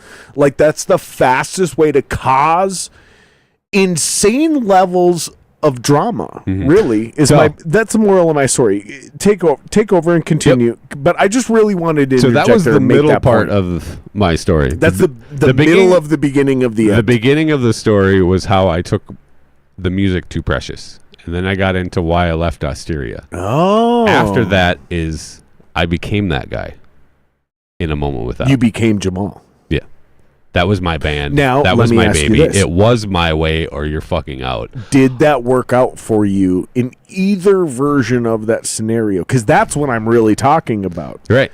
Because I fucked up in receiving the my way or the highway, but I also did the same thing you did. Yep. So explain that. Keep going. Explain that. So, did it work out for you? Was it a good idea? In a moment without, it worked out very well for a long time. Everybody got along. We were all best friends. We like I was saying earlier, the first like EP we had, the first like set we had that we could play live, I had written before we were ever a band. Sure. And then when we started writing music together, things got interesting. I never got into like the gent stuff or the really like we had conflicting ideas on like the direction of the music. I had a very clear vision of what I wanted to do with the band, and there was other members, Nick Foreman, which probably not live anymore. He was. No, he got bored a long time ago, and we kept talking about him. Right. Probably playing with his wife's big fake. Shout out to Nick Foreman. I don't know you, buddy. I don't know you, but I saw you in chat. You're a good sport. Oh, Foreman rules. Yeah, we had like conflicting ideas. Like I've never been one.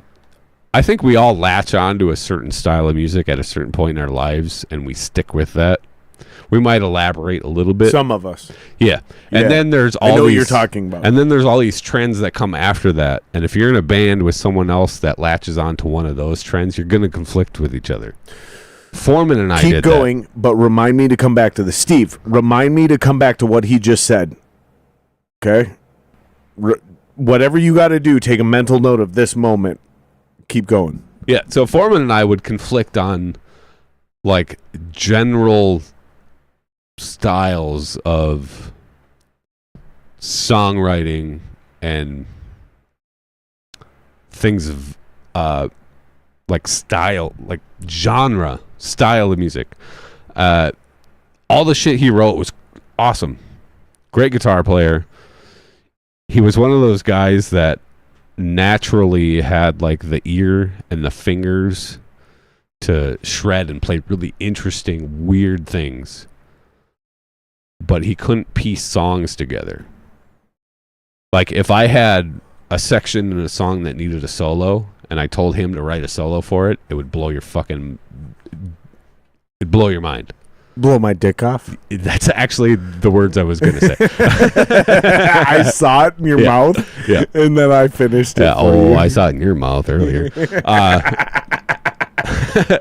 But he would come with these riffs and these ideas. But Come so hard with those riffs. But Foreman struggled putting riffs together that like made sense in sequence to like form a song. Right. He was like, "Oh, I got this riff." I'm like, "Well, is that a verse? Is it a bridge? Is that a chorus?" Well, I don't know. It's just a cool riff. So then we would spend the time piecing his things together with my things and making songs. This is what I talk about when I say you're a songwriter. Mm-hmm. Right. That's what I'm talking about. Like, oh, what you just played? Because I don't even get that ambiguous with it, bro. Yeah. I'll be like, oh, that's a verse. And they'll be like, huh? They're like, that's a verse, bro. Like, that's a verse. Like, we can build a song around this, but you need to know that we're going to build something that's going to climax above this. Yeah. Bro, that's a banger riff. I already have the drum beat for it. Let me kick it to you. Bop, Yeah. bop, I bop, think bop, with bop, Foreman, bop, bop, bop. it was like, I don't want to say it was so much work, but it was so much different than the way my brain works to put his stuff into song format than like in my brain, even if it's just one riff, I can hear, like I feel and see the rest of the song around it. I haven't written it yet, but it's there. I just got to fucking find it. And with Foreman, it was like almost like it was like a math possibilities. equation. Foreman stuff was like a math equation. It was like, here's this riff, this riff. We got to figure out mathematically how to make them work together.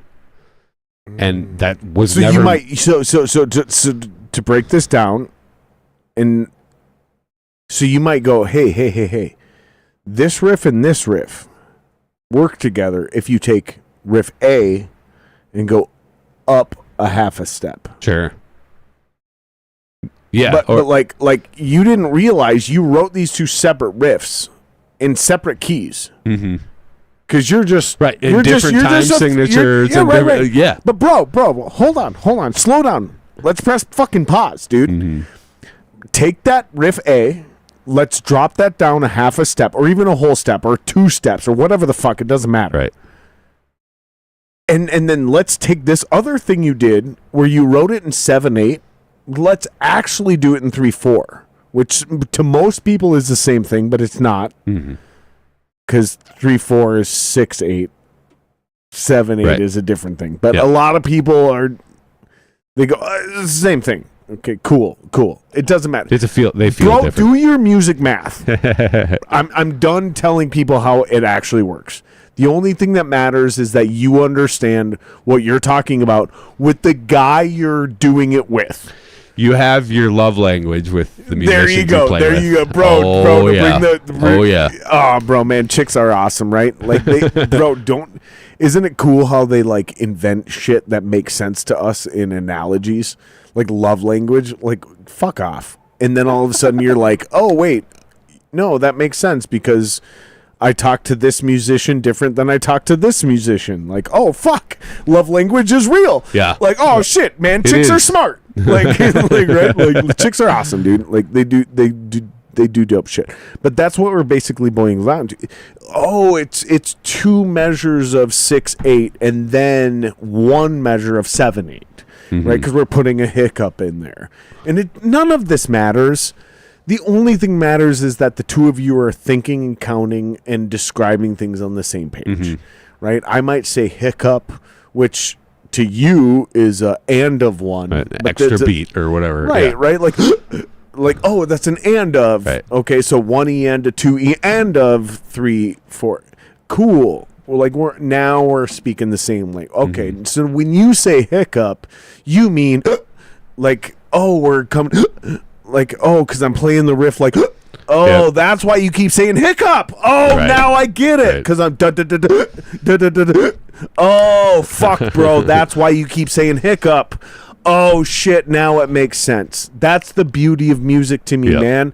This is what makes my juices flow, bro. This is what makes Jared tick. Is going, oh, this is what this guy means when he says this thing and he's trying to express this emotion while playing this style of Yeah. riff. It's like fucking, like we talked about this earlier. It's like chess. It's like thinking 10 moves ahead, but not trying to conquer. We're trying to collaborate.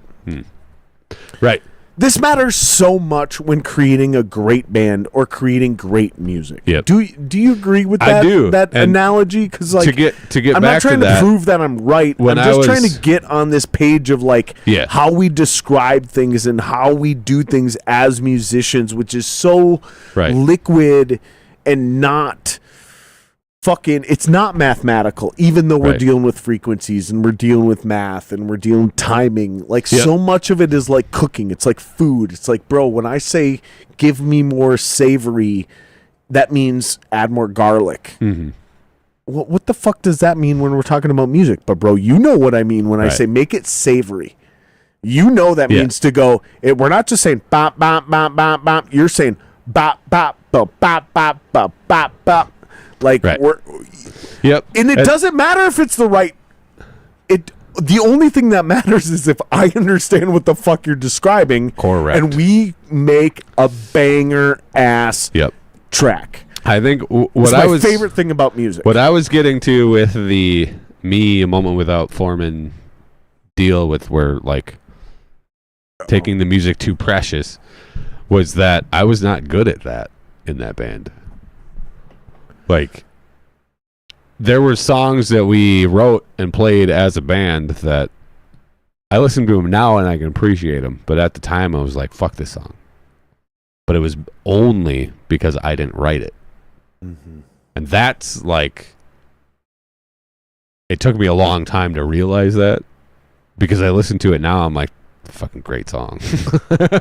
Back then I was like, even though I could probably appreciate it because it was fun to play, like cool song, whatever. The riff. Yeah. But the fact that it wasn't my vision of like how I saw the album progressing and whatever, like it was different than it.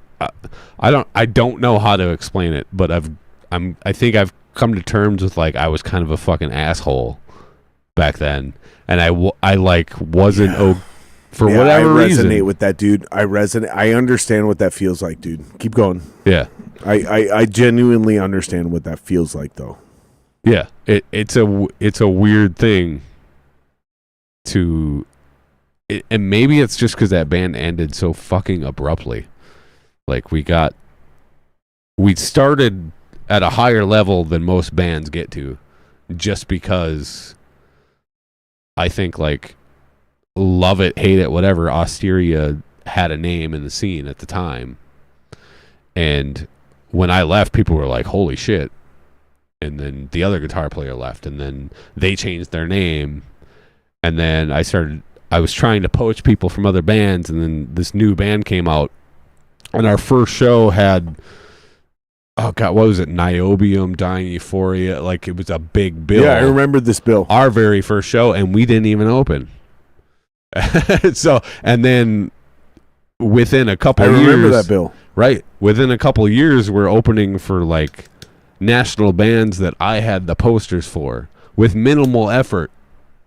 Like, there wasn't many guys in our band doing work. Explain. Okay. So you don't have a website. You don't have like hardcore music output right now. Mm-hmm. So we can't do the whole where can people follow you and keep up with you. Right. So right now, if you want to keep up with you, you got to stay tuned to this podcast because I'm not going to relent on this, dude. I'm going to keep fucking pushing you. We're bringing you back. You're making music and you're putting it out. And I'm going to be a driving fucking force behind that. Whether you accept it or not, I'm either going to alienate our friendship or I'm going to manifest whatever your fucking dream is into this goddamn reality. Because I will not accept my world reality. People talk about their best life. People talk about manifesting realities. Well, I'm going to manifest a reality that I want to be a part of, which is a reality that James Sanders creates music that I get to fucking listen to. Okay?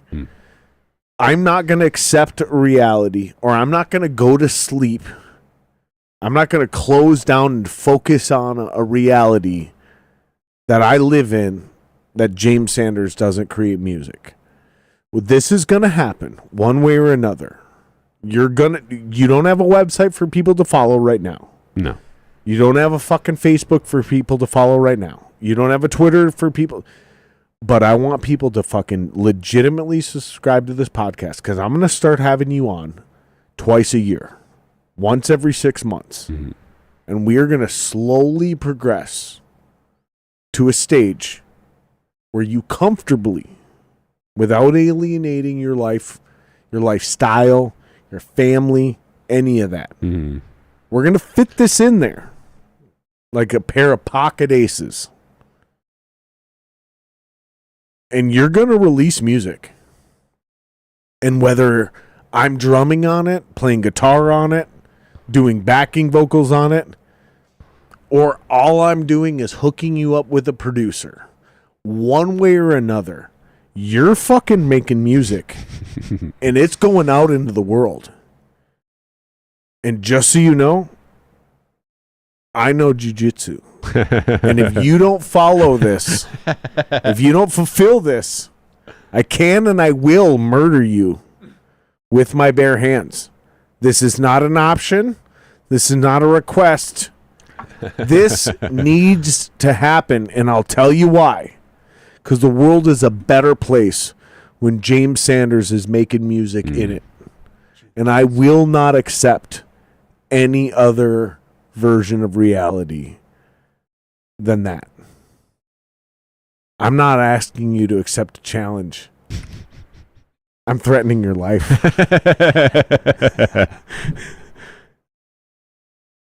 You son of a bitch. You might be able to hit me with an arrow from 100 yards. But guess what, bro? There's no mic. I shoot bullets. I shoot bullets, and I can hit you from 1,000 yards. No, let's cut the bullshit. You're an amazing musician. I admire you. I respect you. Thank you. You're one of my favorite people on this planet. I wish I could tell people to go follow you online and do this and that and the other thing, but you're not about this yet. Right. Yet. Well, we're going to change this because the riffs you played for me tonight that we were jamming on before he came over proved the thing I've always known about you, which is you are dope as fuck. Thank you. And I will do anything I can do, whether it's me playing on your record or me it's hooking you up with people who can play on your record or record your record or promote your record. I want to be a part of that. And I'm not going to accept any answer other than yes. So we're going to make your music become a reality. All right? See how he tried to stay solid? See, yeah. It's like we're doing it. No, it's happening. It's happening because you're not going to die in the woods alone. This moment right now, fighting a deer. We're not doing this. We're not doing this thing where James Sanders dies without creating prolific music. No, we're doing this. Like you're doing this, dude. I'm not accepting no for an answer. Like you're gonna start laying down those riffs. There's no. Email them to me. We're gonna, dude. If you don't think my drumming's good enough, cool. Honestly, the faster you say that, the better, because then I can find a different drummer. But we're making this shit happen, dude. You're too dope. You're too dope. We're not allowing you to stay silent. Chat, blow it up. Blow it up. Blow it up. You need to make music. We're making it happen. Yeah, there's no to making music. It's a time and place. Yeah, so start doing it. Right. And then we'll make it happen. Yeah. Pick your time, pick your place. Exactly. There's also not to get I was talking shit about hipsters earlier, which I tend to do. Go for it, you son of a bitch. Go for it. No, I'm gonna live in that world for a minute. There's sort of something romantic about making art and not releasing it. Just No, there's not. there is. No, there's not. There that's is, selfishness. No, that's selfishness. Bro, stop. You need to stop. This is some communistic. Bro, you guys got to quit with this bullshit. No, because if you can inspire one 14-year-old to give up meth and start playing guitar, your entire life is worth it. It's a 1-for-1 mathematical equation, bro. Y'all need to stop with this bullshit where I need to inspire 10,000 people in order to make my life worth it. Fuck you. Fuck you, dude. No. If you inspire one 14-year-old kid to pick up a fucking guitar and quit fucking meth, your entire life is worth it, dude. Period. Stop being dramatic. Stop. Nah. Not everything needs to be fucking glory and fame, dude. All you need to do is change one child's life to pick up an instrument and change his life from, for me, I could have sold and done drugs. Sure. I was like, bro, dude, guitar is dope as fuck. People don't even know me as a guitar player, bro. But guitar changed my life. Fuck you. That was so hurtful. That was so disrespectful. Now I forgot my point so because offended. I was being such a dick. My butthole has been purged with offensive rhetoric. He said, "Thank God you didn't play guitar as an employment." That's what he said. Oh my gosh. The lack of respect. Oh my God. My butthole is so hurt. Oh. Poor Jared. God damn it. Now you I guys forgot get my point. fucking I was point. being such a dick. No, you're not being a dick. Dude, I love you. We got to wrap this up. I wish we could tell people where to go fight. And that's why I'm pressing you. That's why I'm pressing you at the end. This is why I'm going full court press. Mm-hmm. Because you're supposed to have a fucking webpage. Dude, and I don't care if you want to be a rock star. You don't need to tour the country anymore. James, you are a prolific musician. You're not good. You're not great. You're not elite, dude. You're prolific, bro. I'm telling you, you're that guy. You're on that level. And everything you've done, I'm never going to tell you wasted your time because that would be a lie. I don't feel that way. You've never wasted an ounce of your time. But what I'm telling you, you are doing. I don't know how I just fucked up that sentence. What I'm telling you, you're neglecting a part of yourself. Mm. And there's people that can and will be inspired by you, dude. And you need to start putting that out there, dude. So start creating music again, dude. And let's do it together. Or I will hook you with other people who are better than me if you don't think I'm good enough. But if you do think I'm good enough, I'll put my full weight behind you, bro. I'll give you every favor I have. I'll hook you up with all the homies. Dude, let's do this, dude. Because you're dope as fuck. Those riffs you played were fucking... Yeah, it's like they were fucking choice. it's like base level stuff that we just kind of jammed on. Cute. Call it base level stuff, bitch. I'm telling you, it's fucking dope. Thank Fuck you. Thank you. No, fuck you. It's not that Thank me. No, fuck you. It's not that I don't create music. I create music all the time. But it's not like a product that can be consumed at the moment. Make it. Dude, this is what I'm telling you. You've done a number on yourself. You've convinced yourself it's not for anybody. And what I'm trying to tell you, dude, is like you're negating your own broadcast. You're muffling your own satellite, dude. So let's fix that, dude.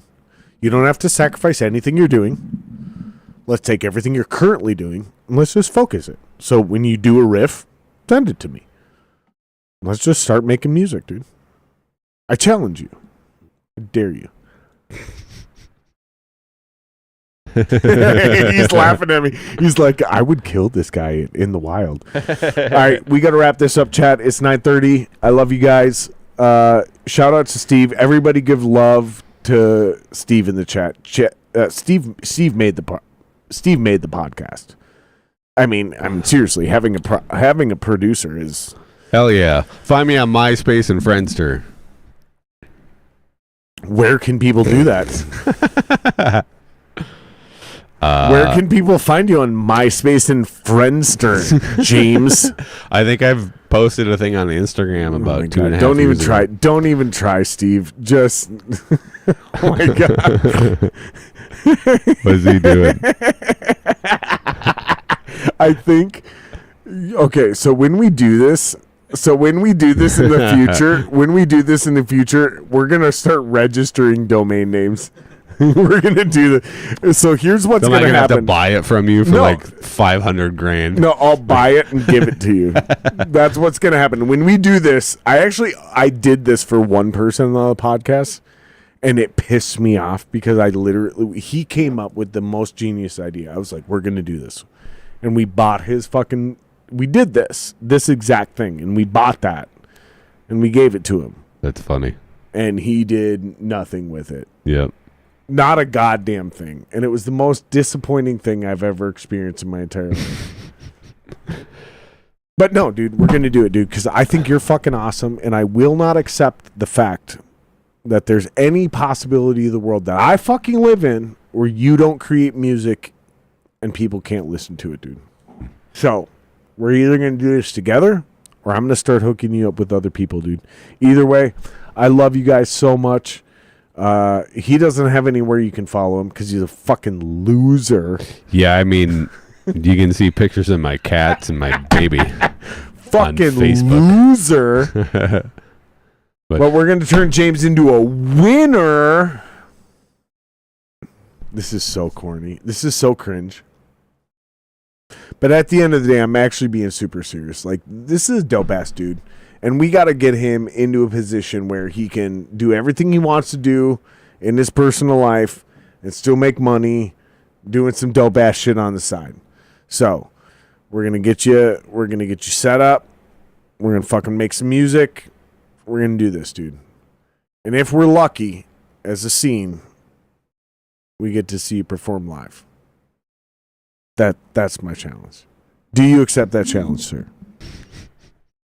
Do you accept that challenge, sir? Make me come, faggot. All right. Well, we're ending the podcast with hate speech. Have a good night, guys. We're out. Oh my God. Later.